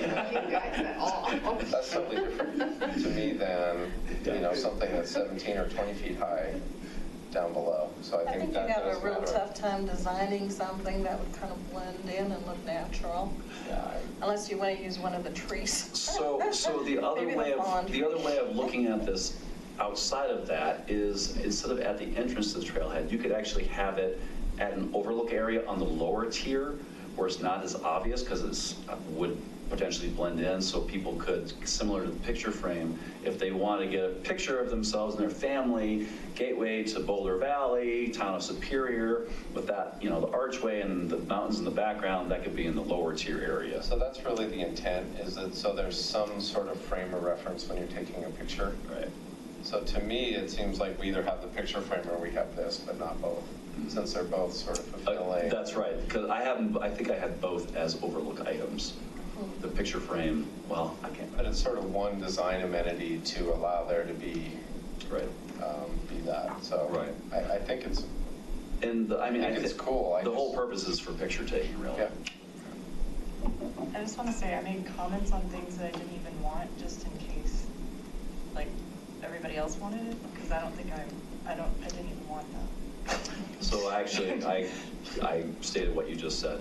Could we combine, it's basically all in the same category. Something where it reminds you of where you were with the mountains in the background, et cetera. So that's, Well, and I think this does combine with, there was an item for the scenic viewing area. yeah, so here, you know what? Here, let me do something. Click OK. So like I said, I combine these into categories, and if we do overlook, just overlook items, picture frame, archway, scenic overlook area, gateway to Boulder Valley, sign facing west, public observation binoculars. I thought that would be something you'd want to, if, again, grouping things together. But it does seem like there should be, we do think this will be a popular place for pictures, so I think we need to design some overlook. It's just a matter Somehow. of where on the lower tier or the upper tier, which is why we rated things upper versus lower. So we'll get to that. I promise. I can go a little faster here. Select all. See, we're on number 8, so number 9. So number 9, scenic overlook area. Hey, Sean. Yeah. It's Tracy here. I'm just going to make a comment about the gateway. I think it would be very easy to find natural looking gateways, and I think it was ACES that put that idea forward. It was. Yep. They probably have ideas and photos of, I think they sent us photos of what those would actually look like. So I think all the conversation is good, but I just want to put that forward that it wouldn't have to be some big obtrusive, ugly thing. It wasn't ACES, it was CAPS. Here, I'll pull up the picture. So here was the picture frame Oh, idea. sorry. I'm confused. That's all right. So here's the picture frame idea, another picture frame idea, another picture frame idea, and then here's the gateway. Again, it's more of an overlook with benches, but a gateway that you can take a picture with and have a sign next to. So kind of a stand, kind of a off to the side area, which I think would be much better for the lower tier than the upper tier, where you can see everything. All right. So, okay. I don't know. So scenic overlook area, this naturally exists here. Here, when you say here, Vanessa, are you saying the upper tier, the lower tier, or both? Upper. Upper, okay. Probably, you mean just from, you're standing in the parking lot, it exists. Yep. And would be highlighted with signage, yep. So, and I now know. Ryan now knows what that means. Joel says, again, this should showcase the view to the west, which is the Jewel. And that's it for that. So I was thinking about this one a little bit more. One of the dangers we'll have here are people coming to take pictures. They walk through the gate and they just start standing on that trail with bikers coming down and whatnot. Like that could actually, I mean, bikers coming up are going to be going slow. Bikers coming down, we'll see them. But if they just go around that bend and they're standing there and bikers are coming down, I think having a space up there on the other side of the fence where people can have, to stand and take pictures, I think could almost be a safety issue that we might consider. But I think if it was a designated space that said scenic overlook, that would help with the safety issue. Well, So no, the what I'm saying, Tracy, is that what you're saying? yeah, if we don't do it, I think people are going to stand in the middle of Yeah. the trail. I think people, when they I totally get agree with you. excited, get kind of oblivious to what's going on around you. Kind of like Chautauqua. Right. Yeah, no, I mean, it happens, right? Exactly. It's natural, right? Oh my gosh, this is so pretty. I'm just You gonna don't stop in the realize middle of you're standing everything in and the take a middle picture. of a trail. So I And actually even think one that of one's those a- little photo icons that shows them this is where you take the photo or whatever, so they Disney won't go on World. the trail. Yeah. Photo stop. All right, so refill station for water bottles.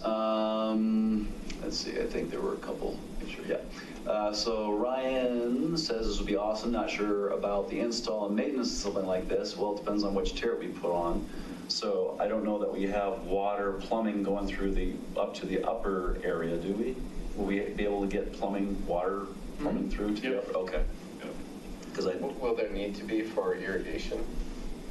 So we just ran a bunch of sleeves over from the center of McCaslin. Oh, when you did like tract A and H? Yeah, and then when we did the street overlay project last year, we Yeah. just ran the sleeves and all Oh, that. so it's kind of all ready to go? Yeah, Okay. we would just have to now, tie it in the center of the median and pull it through. Okay. Okay, let's see. So Joel says there is nowhere else on the loop to get potable water with little shade on the dirty Bismarck loop. This would be a great addition. And that's it for that. I agree with that statement. Yeah, totally.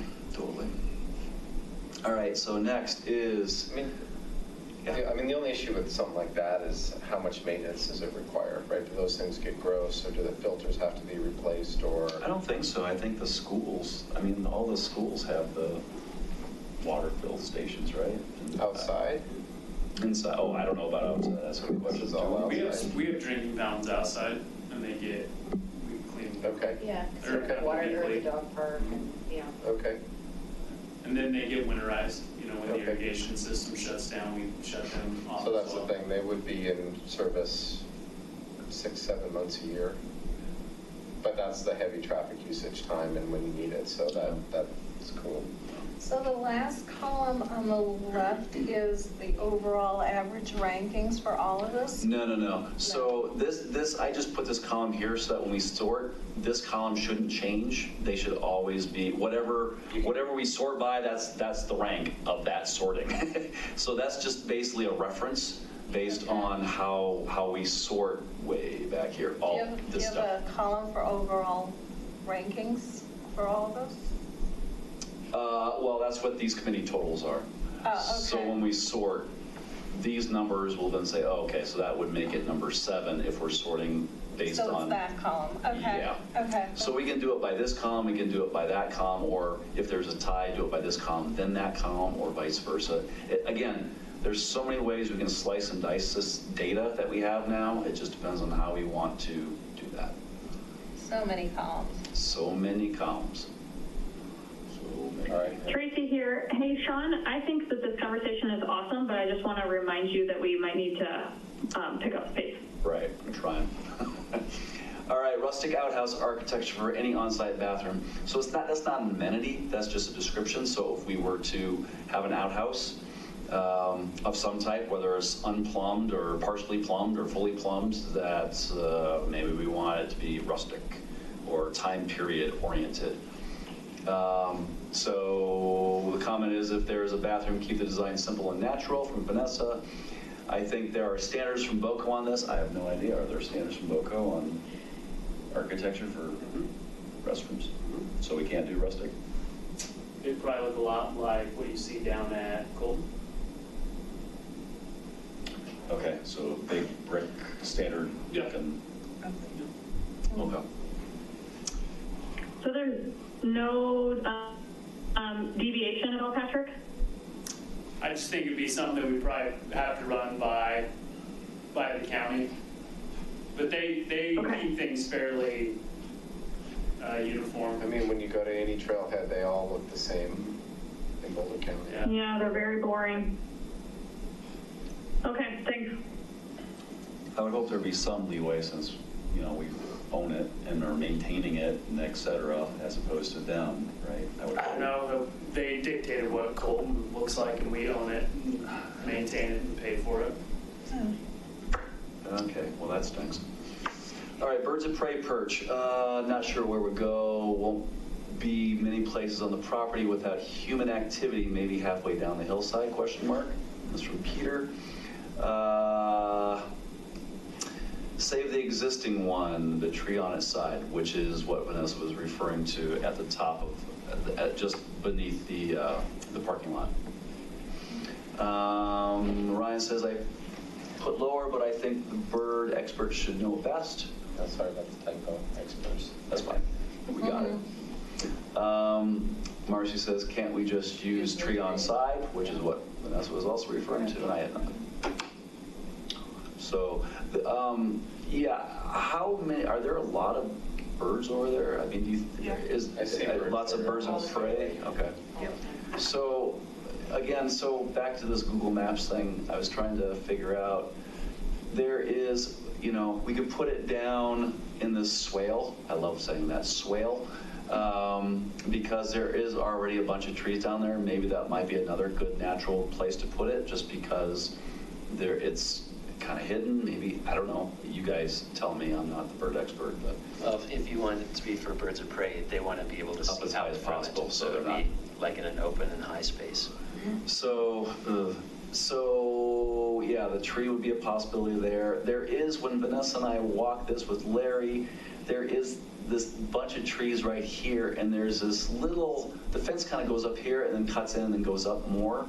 I don't know if that might be another area, because it's not high up, but it is kind of out of the way and somewhat protected. Although you would still get a lot of people potentially walking right up to it, so I don't know. I mean, another option could be in that horseshoe on the other side of the trail. That's all fenced off. Like go west, see where the trail, there's a big horseshoe, and like right in there somewhere in the other side of the trail. No, keep going west. Go, yeah, just somewhere in there. There's That's already a couple BOCO. of, there's big trees up in there already. Yeah, I I don't mean, know this that. is all BOCO. I mean, they have an easement on Shan Shan, so we're all getting, all this is BOCO permission. Is that right? We would have to get BOCO permission on our bird perch, even with, I think we just, yeah, as long as if it's consistent with the easement. But yeah, I think that we'll probably notify BOCO of what we're doing for sure. okay. Well, if that's the case, then yeah. Well, so Ryan, farther west, there's actually a couple of pretty big trees out there already. So I don't think you would need an extra perch Okay. there. Right, here's the tree, one there. Yeah, I guess the thought was, if those trees, yeah, maybe, I mean, there are several trees out there. The thought was if some of the trees went away, that we could somehow replace that with something, but if they're staying, then maybe we reconsider that one. So I think we were thinking birds of prey perch because we were also thinking about putting a webcam on it somewhere, right? And so we wanted, if we're going to do that, we do the webcam at the same time, which was the big draw for that. I thought, I just assumed they were lumped together. But maybe they don't need to be. Maybe the bird cam could be a separate, I don't know. I just don't know enough about it. Well, I just, if they're not lumped together, where would you put the webcam? I wouldn't know. The fruit stand. I think they're all separate things. I don't think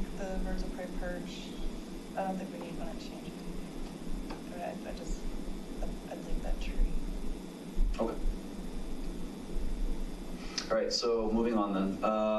Comments on Gateway to Boulder Valley sign facing west for photo op. We've covered this pretty much.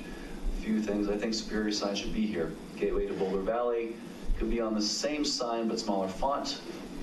Ryan addresses how is this different than 5? I'm not sure it's any different than 5, or whatever number it was.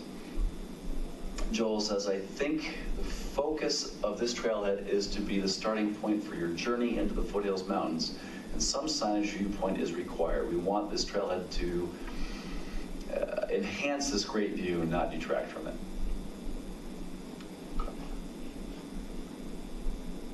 Good points. I think it needs to be. Sean, how many numbers are we going down to? There's 43. There's a lot of comments. Wow. Well, as a point of order, we're going to be out of time before we get through all these. So we need to discuss what we want to do as next steps on how we get through this. And so just kind of a quick on our end, we did have our first kind of loose conversation about budget today. And we'll buy ourselves a month.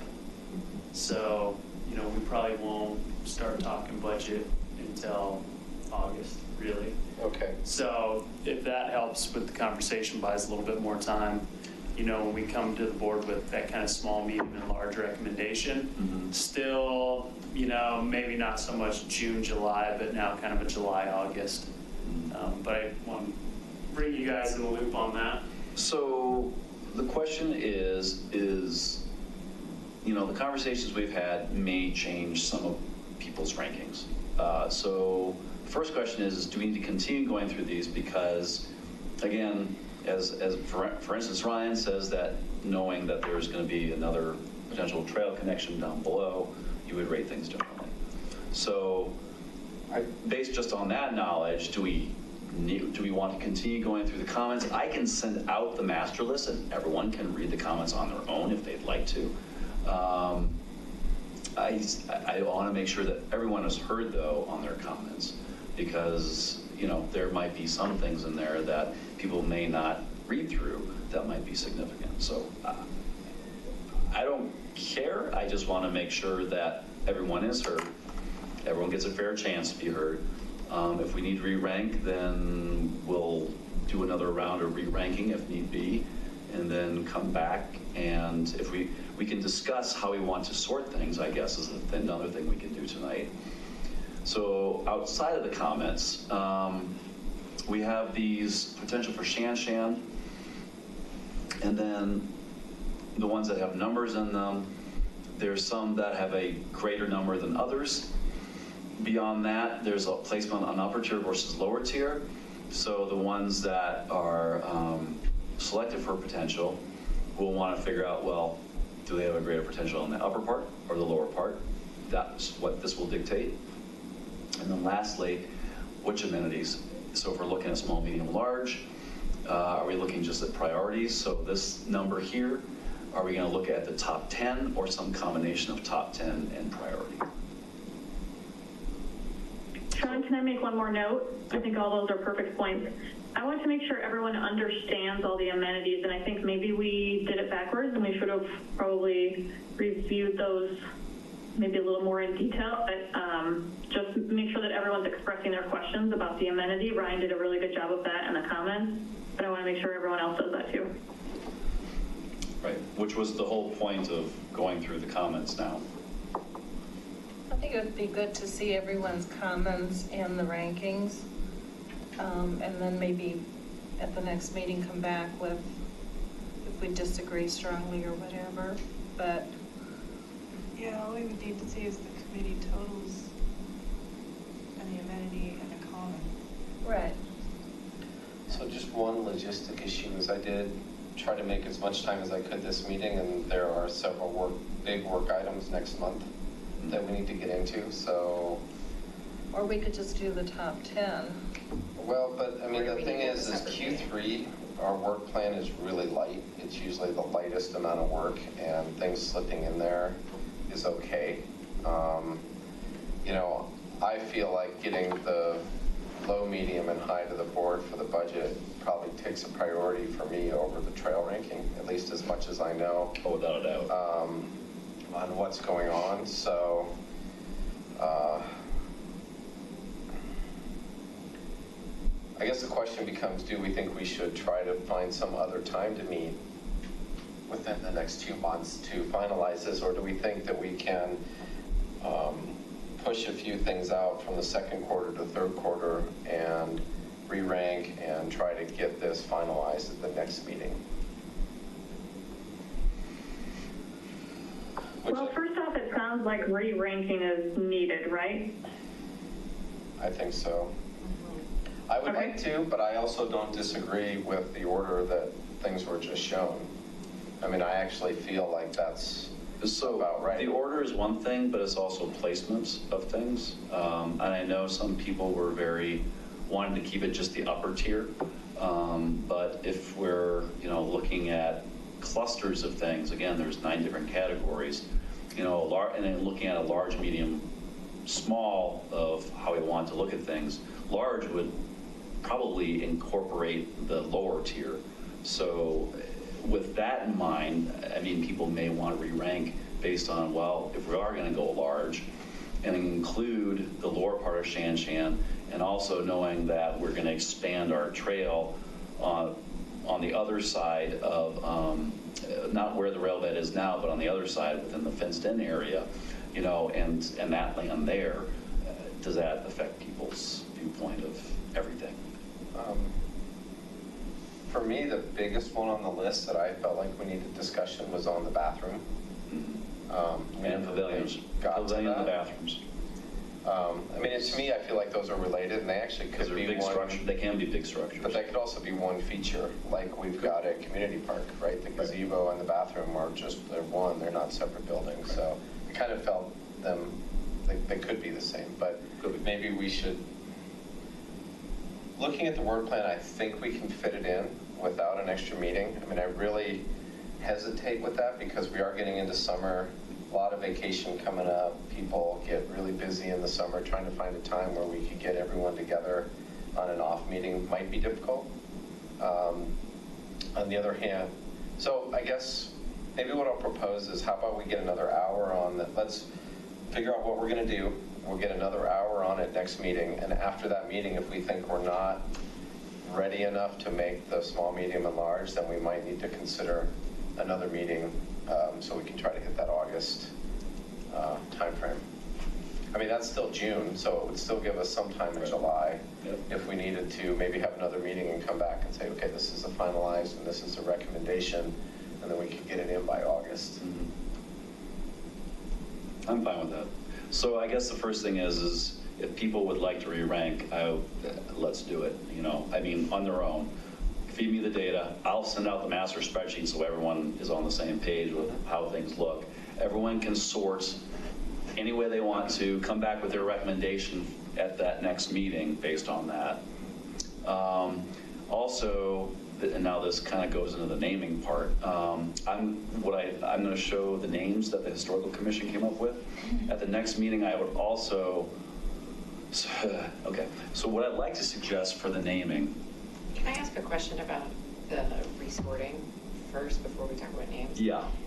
Are you going to send us this version of the spreadsheet so that we have the comments to refer back to? Because I know for me, there's definitely been some things that I'm like, oh, I haven't really thought of that. So if I'm going to re-rank, I want to be able to see what people are commenting before I even think of that through. Yeah, that's fine.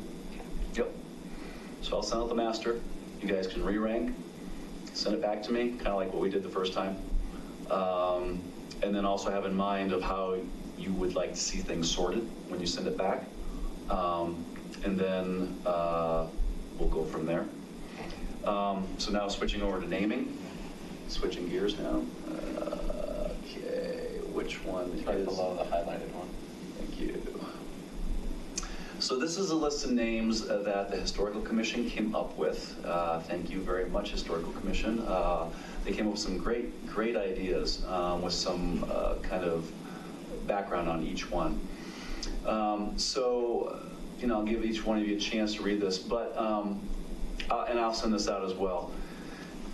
what I'd like to do, rather than our committee decide on a name, I would like to, similarly what we did with all the committees when we brainstormed on amenities, I would like to create some kind of Survey Monkey poll vote where we send out the vote to the various committees that are involved and have them give us their feedback on what would be their first choice. Because I don't want to be biased, right? I don't feel like this is something we should decide on. I feel like we should have a big part in it, but it's also the towns, right? This is the towns. And I think the way we handled gathering the amenity information worked well, and I think it would probably work well again with deciding on a name. I know the Historical Commission was very much in favor of this first one. As you can see, it's in recognition of a couple of the folks that were that lived in the industrial mine camp as kids, and this is a nice way to commemorate them. But there's also others here. The interurban, it relates to the electric railroad. The kite route trail, or the kite route, it relates to the route that the train took up from Denver up and around Marshall and into El Dorado Springs and into Boulder and then back through Louisville. The CNS, I think, the Colorado and Southern Railroad, the industrial, and indicating the industrial coal mine camp. Again, similarly, I think that's what it's called here in Superior, is the mine camp. The Josephine Roach, as it says, named for a lady who had many firsts to her credit. First police officer in Denver, first female to own a coal mine company, etc. Similarly, Edith Orman. She was their school teacher. Okay. And then lastly, Red Hawk, because of the Raptors. So these are all great. Where did the name Shan Shan come from? The owner. That was the last change. Okay. Now, Patrick, for Wildflower Park, ProStack didn't get to name that, the board did. Would the board, Right.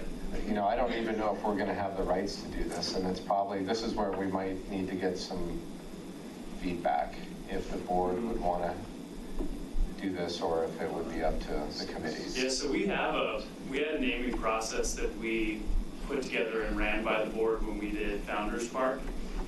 And that name was not chosen from the public process. And then Wildflower was a very late submission. It was not a name ultimately chosen. I think somebody from the public submitted it, but it was after the fact. The board has been kind of particular about names. We've done this now, I think, 3 times, and each time it's tweaked a little bit. But just giving them the heads up and saying, do you want the public involved? Do you want previous direction from the board was that the public had to be involved. And they wanted the kids at the schools to names. They wanted everybody in town to have an opportunity. And that's when we created the process.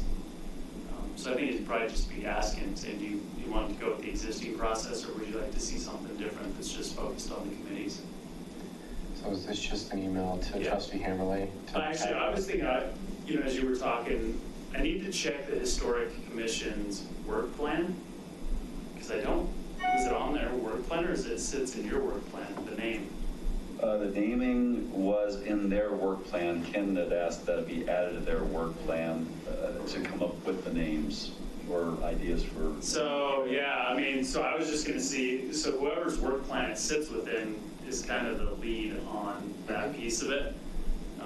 So if it ended up in Historic Commissions, then that's who will kind of take the reins there. Okay. So we need to get back in touch with Larry and Brian and ask them to present to the board, or what do they need? Yeah, or whatever quarter it's in, yeah. Let me pull up their work plan and see if I can see what we've got going. Yeah, I guess we didn't quite think that all the way through, did we, when we put it out there that when it wasn't necessarily our doing either, right? When it gets on a work plan. Yeah, and I don't know, honestly, I don't know that the Historic Commission cares, really. I think that their value is what they provided to you guys. Yeah. I know they had some really, really strong feelings about Ackland Morgan. Bob's he's on the commission now. But these names, Kite Route, CNS Industrial, Josephine Roach, and Ethan Thorman is almost kind of just a list of, that's our standard. Oh, okay. So those names have been offered. Ackland Morgan's the new one. Everything else has been offered up on a couple of different projects. Was the naming on our work plan as well? I don't recall it being on there, but I just want to make sure. No, it was not called out as being specifically called out, the naming of the trailhead on our work plan. The trailhead, Okay. yeah, no, it was not. Okay, but we do have everything Shan on our work plan, so would it necessarily be all historical commission, or could we work together on it?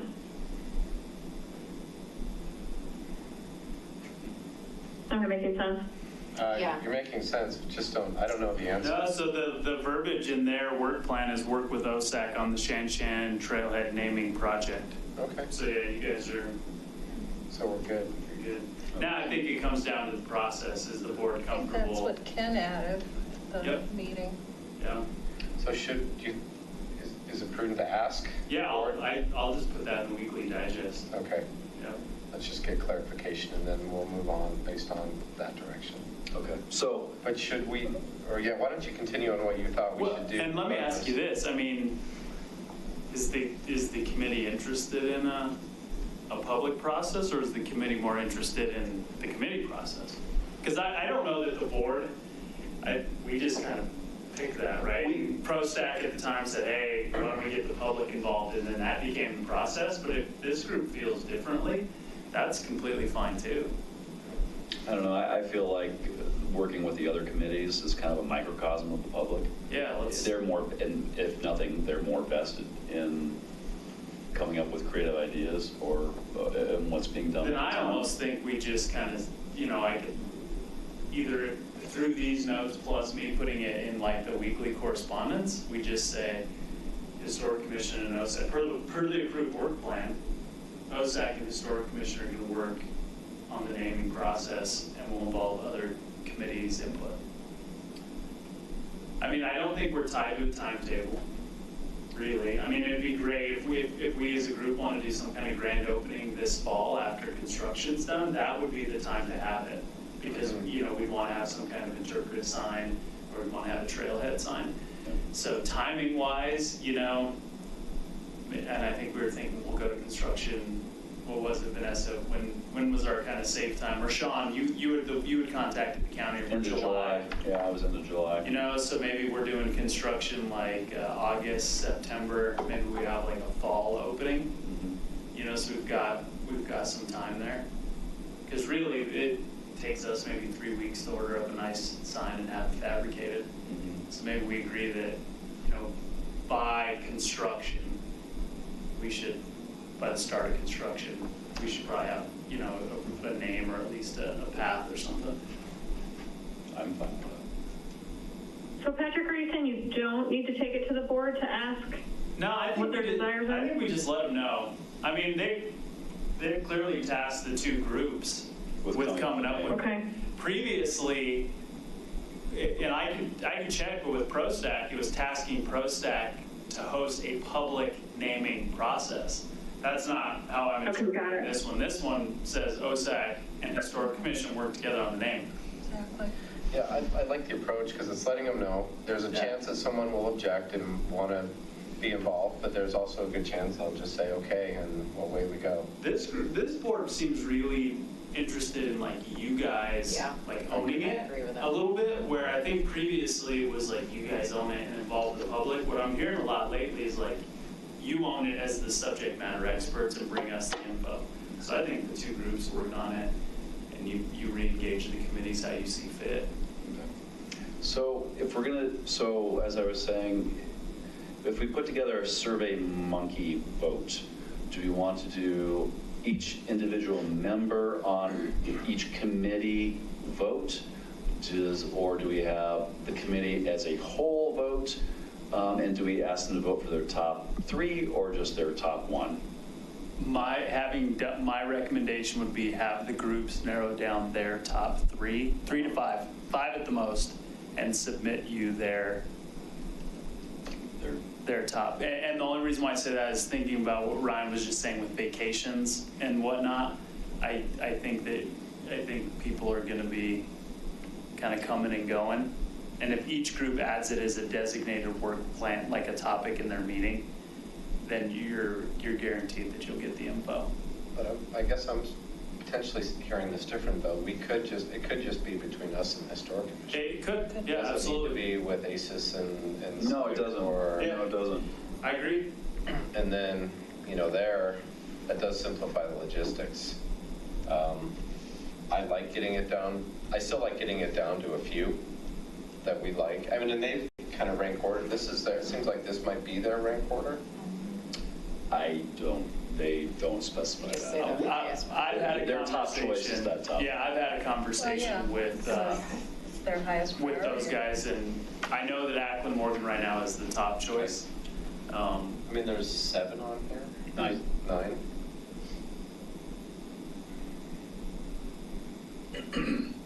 Sean, what you said, I personally think we'll get a better feel if everyone from those 2 committees vote. Otherwise, it's just our committee deciding and then their committee deciding, and then we would need to negotiate from there.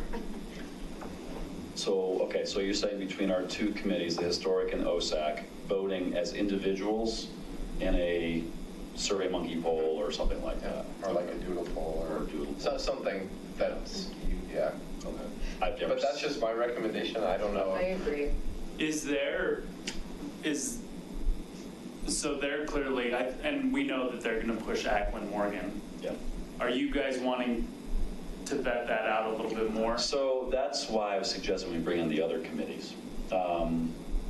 Only because I know they have a strong preference for that. And if we decide on something other than that, I don't want to feel bad.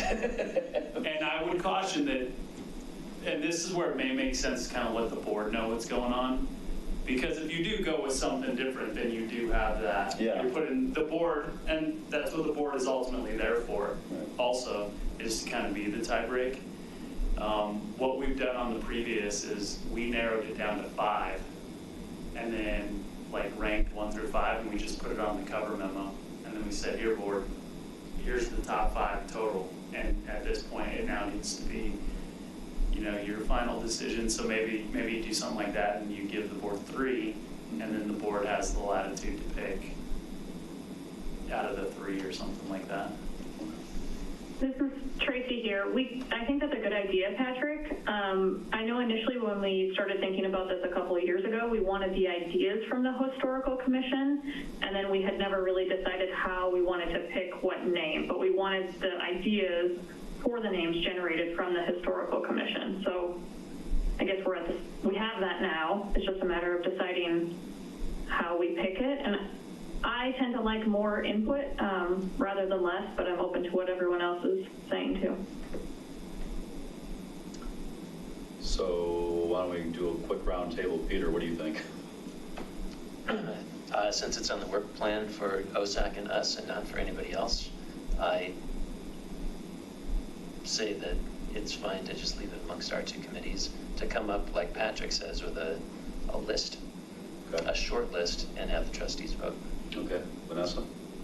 I agree for that. And by short list, I think top 3. Kate? Same. Same. Brian? Thinking about it, if, let's say going back to what I said, where I said maybe we should do a Survey Monkey with all the members, if they really feel like that's their number 1, it's going to get the top vote. Without doubt. It's going to win just by the fact of how, if one has a strong feeling for it, so if we didn't want that, we would essentially have to agree on one of the other ones and vote only for that one, and then it feels like, the headbutting there, I just think having a short list and letting our elected leaders choose is a prudent way to go. So I totally go back on what I originally said after that discussion. Marcy? I'm not real excited about the first one. Couple naming it after 2 men. I agree with what Ryan said, that if we do just the two committees, they're going to vote for that one. And as I said, I'm not really Already have. excited about that one. Yeah. And so it poses a problem. I agree that maybe we can narrow down the list and just give it to the trustees as a deciding vote, or? Tracy? So when people are saying get a small list, is that us and OSAC getting a small list? It's us, basically us. They've already voted. Their vote is Right. the first one. So that's their input. Right. So now it's down to us deciding what our top three is, and we can do that tonight. We have quorum.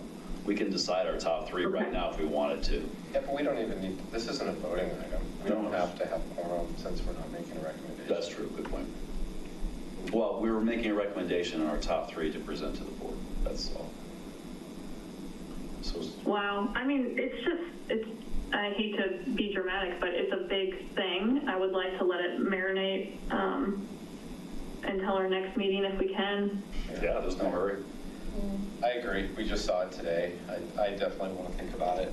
All right, so I'll send out the master list, I'll send out the list of trail names, I'll send out my list of 6 trails I want added to the list. Is there anything else I need to send out? You're sending out a lot, but that's it. Okay. So far. You're So making far, sure, and yeah. this, I don't know that, Yeah, does this- everybody have this? No, I'm going to send it. Okay. I'm going to, with the That's master. good. Right. Something I'm hesitant to say. Do you remember when we were talking to Larry, didn't he say, is where he says now deceased, is that who he was talking about with us? Like that just happened? Yes. Yeah, Denzel just passed. That just Yeah, happened? Okay, Bob's still alive. okay. Yes. And then the museum house is patterned after Denzel's house. Okay. So, I thought I just wanted to make sure, when he talked to us, I think Yeah. he was saying one of them. yeah, it was fairly recent. And that was the only thing I was gonna say, like maybe they wanted to know sooner rather than later because it was the other person. that- Right, because he hasn't been of good health, though, has he? No, Bob hasn't. Yeah, so Or maybe that was what he was talking about. one Anyway, just passed and the other one's not Just good. thought I'd mention that maybe to them it's important to know soon, but it doesn't. All right, so actions, all right, so actions for this before our next meeting. I don't know if you guys want to send me your top 3, and then I'll just put, Yeah, I would just let's just vote for our top 3 and then you can, and then send it back. or you don't even, it could be someone else if you're feeling overwhelmed. No, it's Parshanchen. Okay. I'll let Tracy do it, actually. Okay. No, I think we have a plan. Good. All right, in that case, I think we're ready to Great. move Can on. I go back to Sean? What was the plan that we're doing on it? We are sending You're doing in between meetings, everything. we're voting on the top 3, or what are we doing? So I am sending out the master list and this naming list. Right. And Right. once everyone receives that and reviews it, has time to marinate, as you say, on it. Yep. They are going to send their top 3 favorites to you, and then you're going to Okay. put it all together and come back to the committee at our next meeting with what our top 3 are going to actually be. Sound Okay, good? is everyone up for that? Are you up for it? Yeah, sorry, I'm tired. It's almost 11 here. Yeah, I know. That's why I'm Yeah, asking. I'm up for it. Okay, good. All right, so I think we move on. All right, let's move on. Yeah. All right, updates and look ahead. Other committee meeting update, Patrick? Oh, I think we had talked about Louisville being a top priority. I mean, there were others, but Yep. So Louisville's completely on board. We're actually meeting with them next week to talk big picture partnership stuff as well. So I think it's probably coming down to picking a date and just starting to set up the logistics. But I think that. So we should start coming up with topics, right? well, we had already done that. We already have a list of topics. Did I guess not? That was It's in the- minutes. It's in the minutes, bro. So yeah, Yeah, we picking. have- April, maybe March. Picking a time, I think, or maybe a range, or we say we want to piggyback on some meetings, we want to piggyback it to one of their meetings, they want to piggyback to one of yours, location kind of, if there's some preferences there. Well, seems, they came here last time, so I'm fine with going there next time. I mean, it'd be nice to piggyback on a meeting. I mean, if we're going there, it isn't as big of a deal, but yeah, I mean, One of their meetings, because their meeting's actually the same night as ours. no, They have theirs on the same night. well, that makes it kind of hard, actually. It kind of does. Just Depending because on- it'd be hard to give up an Right entire now, meeting's yeah. worth of. I mean, that's another work probably plan items. third quarter item. I mean, unless, I don't know, unless we met there. I thought for our last meeting. one with Louisville, we just came early. Didn't we? We may have, yeah. Right, but if we're going thought early to we- theirs, it's our same meeting night. So, I mean, it would take up an hour and a half, 2 hours, which is a lot, but Well, maybe. Yeah, and, I mean, travel time, I mean, we'd need to get back here or some other public place to have our meeting afterwards. I mean, it's doable, it depends on what time. I mean, I think we're flexible, let's just start the dialogue and see what they say. I mean, it very well, you know, if it was in a June meeting, we have a lot to get through in June, so that might be difficult. But July, things open up more. Or we just, if they can find a time to meet, I guess it would have to be posted as a public meeting and have to be in a public space for all of those reasons. So it's not like we could just go meet at Bruno's, but I don't know, maybe we could. I think we could. I think that's a great idea. As long as Little you. Chicago, Bruno's, whatever. Yeah, I mean, if you posted it, or even somewhere in Louisville. Yeah, Patrick, if you, I mean, I don't feel a strong preference, we just would like to do it, so. Sure. So remind me, was one of the topics to review their open space evaluation process? Because that was, as I sent out previously, that was, everyone seemed very interested in that. And that might be something we want to add to that list that we had back in March. Yeah, when I looked at that list, I thought it was cool. When you have 6 properties, I just don't think you need that level of detail. I can rank order properties on my hand on what I think the priority is. True. But not just that, it's the properties themselves, like the old, right across Highway Conoco 36. Phillips Yeah, site. Conoco, thank you, yeah. How, I don't know, how we might, Well, that's different than the process. I mean, I think what we decided is we wanted each one to present for 15 minutes on what their priority, what they're focusing on that would be relevant to the other group, and then discussion around that. And for us, we would put the underpass, and we could put Conoco Phillips and whatever we wanted to anything that abuts. in that discussion, or in what we think are the overlaps. Yeah. No, but your email on that came out quite a bit after we had set up kind of what we thought the agenda Right. would be. Right. But when we get it set up, we'll work up. I mean, there's nothing that says those minutes are exactly what we're going to talk about. Those were just ideas. So we can get that formalized. Good. Cool. Thank you. Arbor Day, how'd it go? And thank you guys for volunteering and being there. I appreciate it. it was fun. How was the turnout? I don't know, because I don't think either one of us can compare it to past ones, but I think most people were over planting the trees and over at the ribbon cutting and that, but we still had a great turnout, especially with looking through the scopes at the bird nest. Yeah, I mean, it was good to have that big map because a lot of people kind of just wanted to look at it. I mean, a couple of people asked about trails and a few people asked about open space parcels, but a lot of it was, kind of just talking about the overall picture and looking through the scopes a lot. CAPS came over and wanted to see where the amenities that they had recommended for Shan Shan were actually going to be physically. I think some of them didn't quite understand where on the hillside we were talking about and so forth. So that made it really good to have that big display there. But yeah, I would probably 20 people came by. So So no big That's good. I'd say that's pretty good, actually. So it was actually probably more than that because More than that, yeah. 20 people maybe came to the table, and then there was probably an additional fairly large number that were over by the scopes as well. So there are no big asks or requests or anger at something? Why isn't there?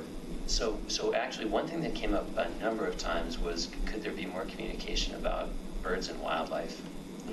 That was the one theme that I think I heard multiple times. So folks like to have the little blurbs that come out in the Parks and Rec news. The owls. You're hired. That's good. I like that. That's cool. That's good to know. And stuff like that. So I don't know what a good way to have more of that would be. You know, Whether you want to do it monthly or try I and do would something love like to. that. I mean, I think too, relying on what your guys' knowledge and expertise is. See, we're reactionary, right? Like we know when the coyotes are going to come because that's when we get the complaints, so we'll kind of put coyote stuff out. Right. And right now, it's you know, some people love the elk, some people don't like the fact that there's an elk from Rocky Flats in town. So. Blowing. We heard a lot about that too. So that's probably going to be the next one, or we know that if it stays warm. I mean, when we had a week of warm and I had 3 rattlesnake calls, which really Wow, love snakes. really? But you know, so there maybe, but like this whole you guys educating even the staff on the birds is great, right? Nobody complains really about birds. So right now we're writing content, warning people about coyotes, snakes, and Glowing. blowing elk. Glowing elk.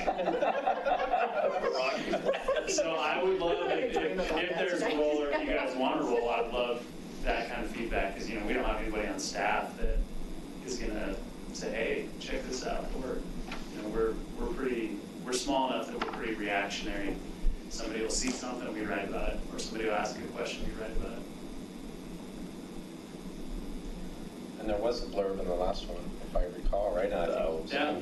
Yeah, one I of was you gonna wrote it. say. Same picture you sent out. That's Yep. about all I was gonna say during my report was, I think you're behind that. I don't know who's.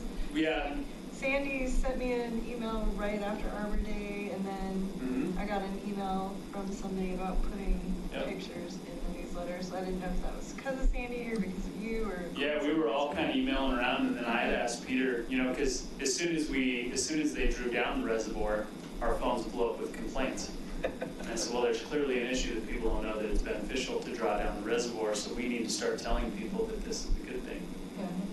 Because it was funny, and even we had some elected officials that thought when you guys were saying maintain the water levels, everybody assumes that means you fill it up as much as possible. Interesting. Yeah. So we even had people who were in the know saying, this is ridiculous. Now you've got bugs and our mosquito people, right? Like we have people in town who are hyper aware of bugs and mosquitoes. So it's that kind of play on the two sides and us having never educated the people on this is actually a good thing. It's not a bad thing. So. That was a learning experience for me. I'm happy to write stuff. Yeah, love it. Yeah, we would love it. You know, that's just not something we have an expertise in. So, Well, what would be a good thing to do? Do you guys want to ask for you know, stuff a couple weeks in so advance, or should we we just send you do stuff? a town newsletter that goes out the first of every month. And the click rate for that is, it's kind of okay.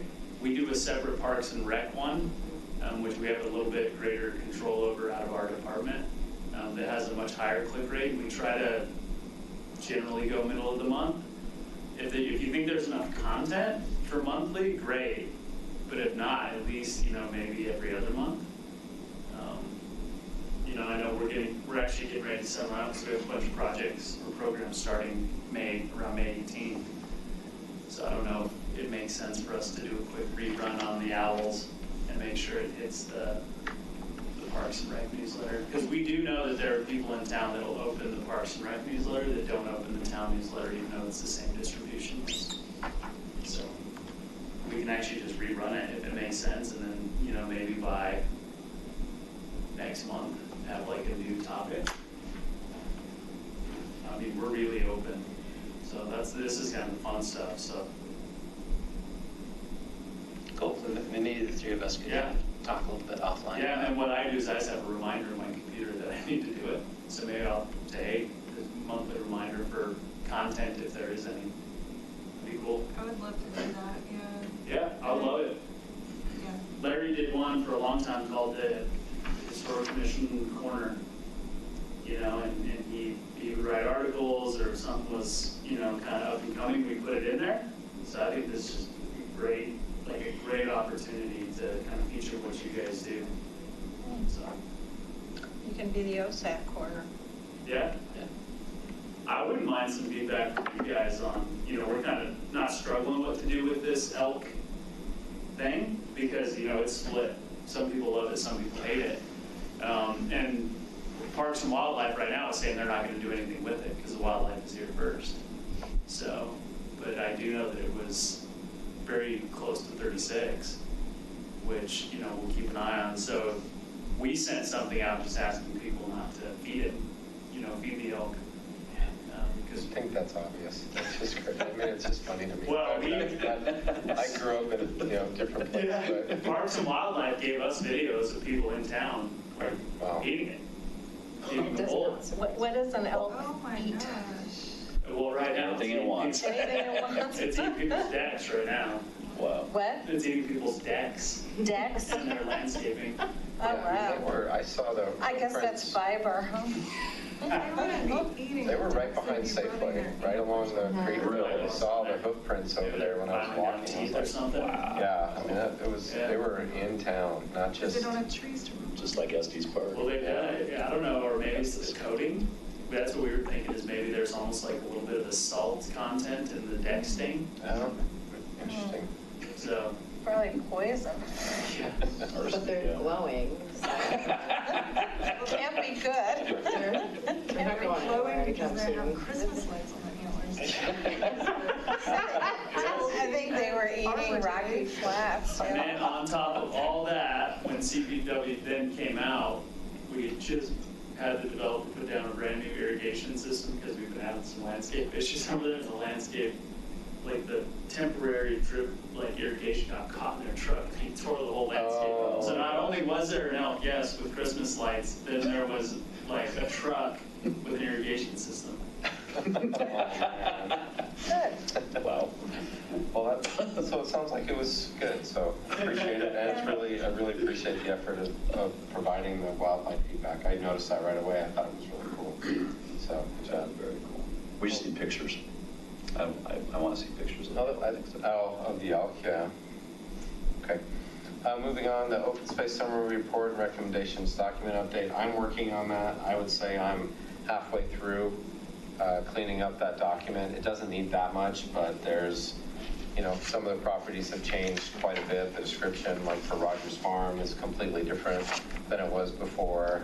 The track 919 doesn't have a Smith and Wildlife and no description, so I'm trying to work through that. What my plan is to write it, but highlight where I've changed it, so you can look at the old document, you can look at the highlights in the new document, so you'll be able to really easily see what's changed without needing to read the whole thing. The way we presented the rankings last time was rank 1, 2, 3, 4. This time we decided to use the numbers, so I'll need to describe that. And then the only other big change I wanted to add is when we talk about our funding and our preservation techniques, I felt that we should add something about these groups like the Trust for Public Lands or the Conservation Update, because that isn't in there, and that's been pretty important to what we were doing. So I think just adding a blurb on that as a good resource for these kind of things would be good. So I plan to have it done by next time, but we'll see. It is getting to summer, so Yes. we'll see how things go at home. Okay, Coal Creek reconstruction. It's looking good. Yeah, that's awesome. Yes, we noticed that there's good water flow in there. Everything's within the banks. Actually, we can hold quite a bit more capacity. So plant materials are already starting to go in. On the east side, so we've got about two, maybe 4 more weeks max before everything will be in based upon weather. Is it more windy than it was before? It is. And is it more north than it was before? It is. Why is that? Why the windiness and why more north? Well, some of it was taking the braid, right? Like the braided, No. and putting it in one channel, Okay. and then pulling it north because so park number 2, which is the athletic field. Mm-hmm. And, at one point we had the environmentally sensitive area right up next to the kind of park. Right. So by pulling everything kind of north, we were able to revegetate and keep everything away from downtown, if that Okay. makes sense. Yep. So, and then some of it too was just a product of when the Tesla site came in, that was our parking. Yeah. And the board said, okay, we're fine with that, but you still need to accommodate parking. So we took the park and we basically flip-flopped it. And for us, we wanted to gain green space. So the way to gain green space was to pull that creek to the north. Yeah, sure. Well, that's And, good. Yeah. That was And then, it will allow us ultimately, I think, to have a larger buffer between the environmentally sensitive area, then a heavy armor of plant material, then the athletic field. Yeah. Because we also made some other kind of tweaks and changes in there. Yeah. And then anytime so the Army Corps, we had to account for all those braids, right? So you can't take water surface away, so we got into the project, and so the creek kind of went like this. Okay, Delta. Yeah, this was the main creek flow to the north. We had to count the linear foot of all this water and put it back into the creek, so we had to start doing this kind of stuff. To account for all this water that was here, and we learned a big mistake. We didn't come in after the flood and restabilize everything and force it back into its channel. So when they came out and did the assessment, they said, well, grade number 1, grade number 2, Oh grade my number 3. gosh. Where's your linear feet? Well, shoot, all right, so we'll dip it this way, and we'll dip it this way, and we'll dip it this way. So that's why it gets real windy. Real windy. Because we had to account for all that water. That's interesting. Huh. And we have a trail that goes along that very windy. Yep, yeah, and that's done. 10-foot wide concrete trails all done. When does that open up? It's probably 3 to 4 weeks. Only because I don't want the landscapers running around with bobcats with the trees in there and have people out there. It's usable now. And if it ever dries out, we'll schedule taking you guys and the board out there. It's wet, it's muddy. It looks great with that big mound of dirt gone, and you come down McCaslin, you can look in there instead of staring at Yeah, that the board's mound. really interested in now Yeah. doing the overlot grading for the parks. Good. So that other really large pile of dirt that's over there, Yeah. the board is interested in having us now actually form the park. Nice. And then the developer is working on construction plans for the bridge. Good. Yeah, so you can probably see a bridge out there maybe by next year. Wow, that's great. Cool. Thank you. All right, the addition item of Town 15. So I guess where I landed on this was that yes, and when we had our board dinner, they did ask us to collaborate with ProStack on this. My plan has been to bring this up at the leadership meeting that I am trying to schedule between ProStack. This is where I said I'm having some issues being able to find time where I can actually get some correspondence with those guys, and if I can work, I think it was Todd, you said, Patrick, I'll try that next, but that was my first step, was let's go to them and see what they think the right way is to start working on that project. They will be discussing it at the board dinner, so I plan to either maybe show up if my schedule allows. I don't know, Patrick, do you think that would be, I mean, I know it's a public meeting, but as a OSAC member to show up at a ProStack dinner, that wouldn't cause issues? Okay. So I might just show up and be there and just listen, and if they have questions, great. Next Monday, yeah. If not, I'll watch it, but that was my next plan on what to do there. Yeah. Okay. That works. Okay, cool. Okay, standing updates. Conservation funds update. Tracy, do you have anything for us? I don't, unfortunately. That's fine. One little note, it's called a conservation fund, not fund. Thank you. I will make that And correction. I can go on to, Patrick, you don't have anything about the conservation fund, do you? Justin and I spoke probably a month ago Just that we're trying to set something up with CenturyLink, and he thought there'd be some benefit to bringing Boulder County into the loop, but that's all I have. Right. Yeah, that's all I had too. Okay, so no progress yet. I can go on to oil and gas since Joel's not there if you want me to. I don't know anything about the Greenway openings, but it sounded like Joel said everything was open. For the 2 votes are done with Arvada and who was the other town for the funding for the Jefferson Parkway? Is it Broomfield? I can't remember at this moment, but Broomfield City and County addressed that topic at their last meeting, and they did not vote. I'm not sure when the vote will be. I assume it could be at their next meeting, which will be May 14th. But they did pass a motion that they are gonna, that they want fracking banned on Rocky Flats, which is very in line with Trustee Lace's motion to the Rocky Flats Stewardship Council. So that was interesting. And they also brought up a potential moratorium on fracking that they're going to discuss further. And then for the Rocky Flats Stewardship Council, Trustee Lace's motion will be discussed on June 3rd. Not sure if it will be voted on at that time. That's all. Thank you. Any others on Rocky Mountain Greenway or oil and gas? Well, what I wanted to add is there are already ballot proposals have been filed to repeal the new law, which was signed by Polis on April 16th. And if they get enough signatures, it would mean it would go to the voters if enough signatures are collected. And having passed a law is not an end-all, because now someone has to write the regulations before it goes out and is enforced. And in Colorado, it's going to be the Colorado Oil and Gas Conservation Commission and the Colorado Department of Public Health and Environment are now working on draft regulations that are going to be sent out and implemented and make this really happen. So those are the 2 big things that I saw, that, you know, they're ballot proposals to overturn the law through voters. Surprise, surprise. And they're working on the regulations. Okay, thank you. Sure. The Raptor program, I think you gave us the one update.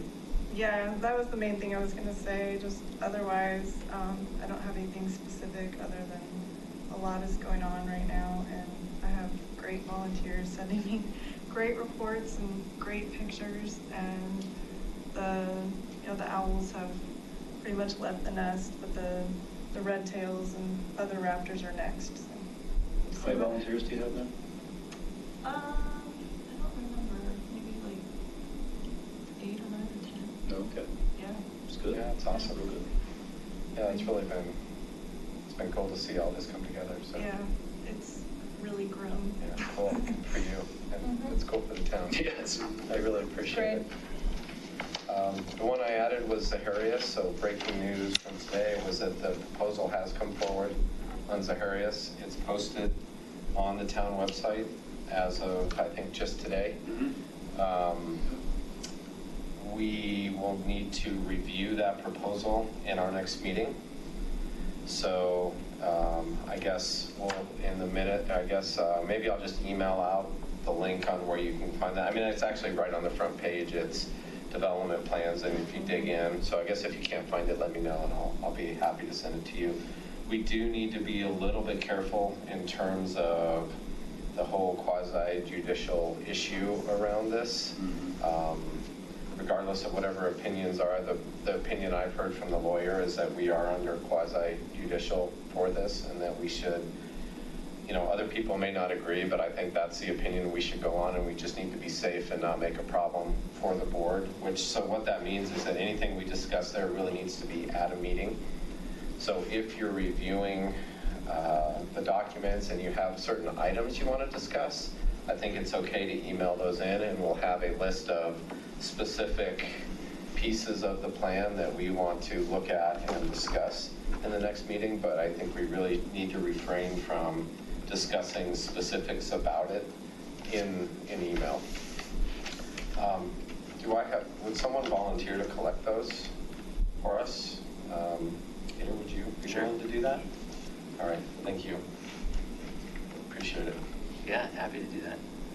So that will be, a big topic for next time. There was one other, I thought we had Rogers Farm as a standing update, did we not at any point? No? Is there any update on Rogers Farm? Any changes in development on the east side? I could follow up with, I don't know. Okay. I haven't heard of any changes. But we know that there's a plan coming forward on Correct. that. And I think it's listed on I the, think that's on the web. on the web, it's got the list of all the plans that are coming, and it's Yeah. listed, so Coming, but nothing that's showing actual. nothing that's showing that it would be coming in front of the board. And there is, Ted, Ryan, the staff just distributed this, so we have not seen it. Or we've seen it, but we have not reviewed it. There isn't a public hearing scheduled for it yet. So, there were already a handful of things that are just kind of like non-starters for us that we've already seen. So know that, what you're going to see is different than what they proposed before. And then, if there's something in there that's like critically flawed, it may kind of get back in that cycle of we just tell them they have to go back to the drawing board. But I think it makes sense to review what's out there now. So. That's a good question. So you're saying, though, you guys may push it back because it's violating some piece of town code? Yeah. And then, so what we review this time may not actually be what Right. comes in front of the board? Yeah, and that was something that we've chatted about with the board is a lot of times we'll get something and we don't consider it complete. Or we say this isn't consistent with what we just told you to do. We're not going to bring this forward to our elected officials. But the board was very interested in having those posted to the website, which makes sense. So just know that you're kind of now a part of the process of saying, this needs to change, or yeah, this looks good. So, but yeah, it could be that they submit something that we just doesn't work for anybody, and it could change. I mean, so even what comes in front could change.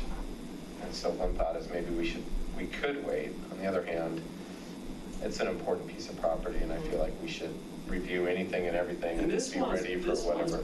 This one's pretty far down the pike, Yeah. I would say if it's something like brand new, where, it's like hot off the presses and the board has never seen it, nobody's ever talked about it, all right, you might want to wait a little bit.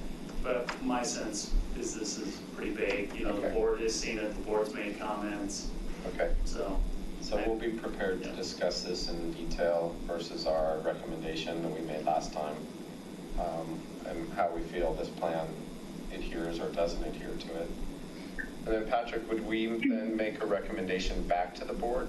Yeah. Would that be we recommend that it be rejected for these reasons or be amended or? Yeah, the committee would like to see these changes included. And then, so what that process looks like is it'll go, Manager Magley determines which advisory committees see it. So for this one, it'll be Open Space and ProStack.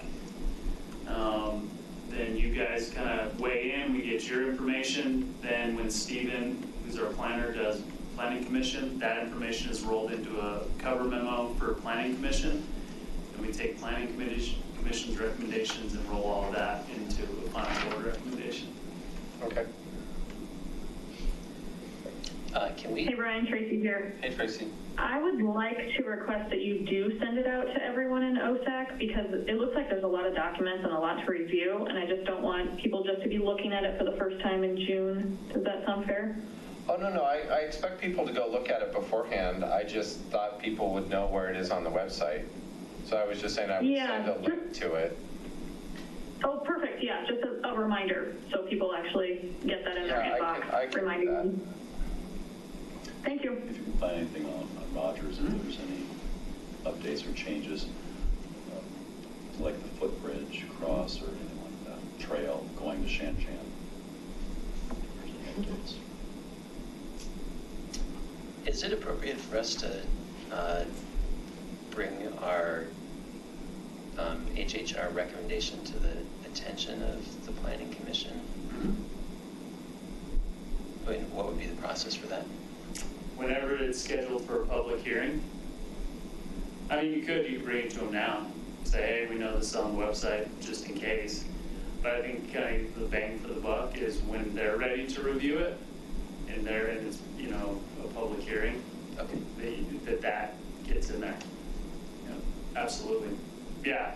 And I say anything going forward now on this has your HHR documentation with it, is what we're planning on doing. Oh, that's awesome. Great, yeah, I appreciate that a lot, thank you. So it actually was really good that we got it done when we did, right? All things considered, the timing actually worked out perfectly. Yeah. So, good job. And I don't know if you all know, but Ryan made a public comment at a board meeting about a month ago, 3 weeks ago. Yeah, it was about 3 weeks ago. Bringing that to their attention specifically, so they've heard about that in person. Thank you, Ryan. Yeah, you're welcome. That one was fun. I enjoyed that one.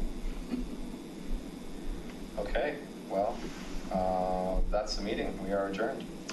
So thank you all very much. 9:10. Thanks for staying up, Tracy. Yeah, good night, Tracy. Get some Yeah, rest. bye, guys. Bye. Thank you. She's a VC, right?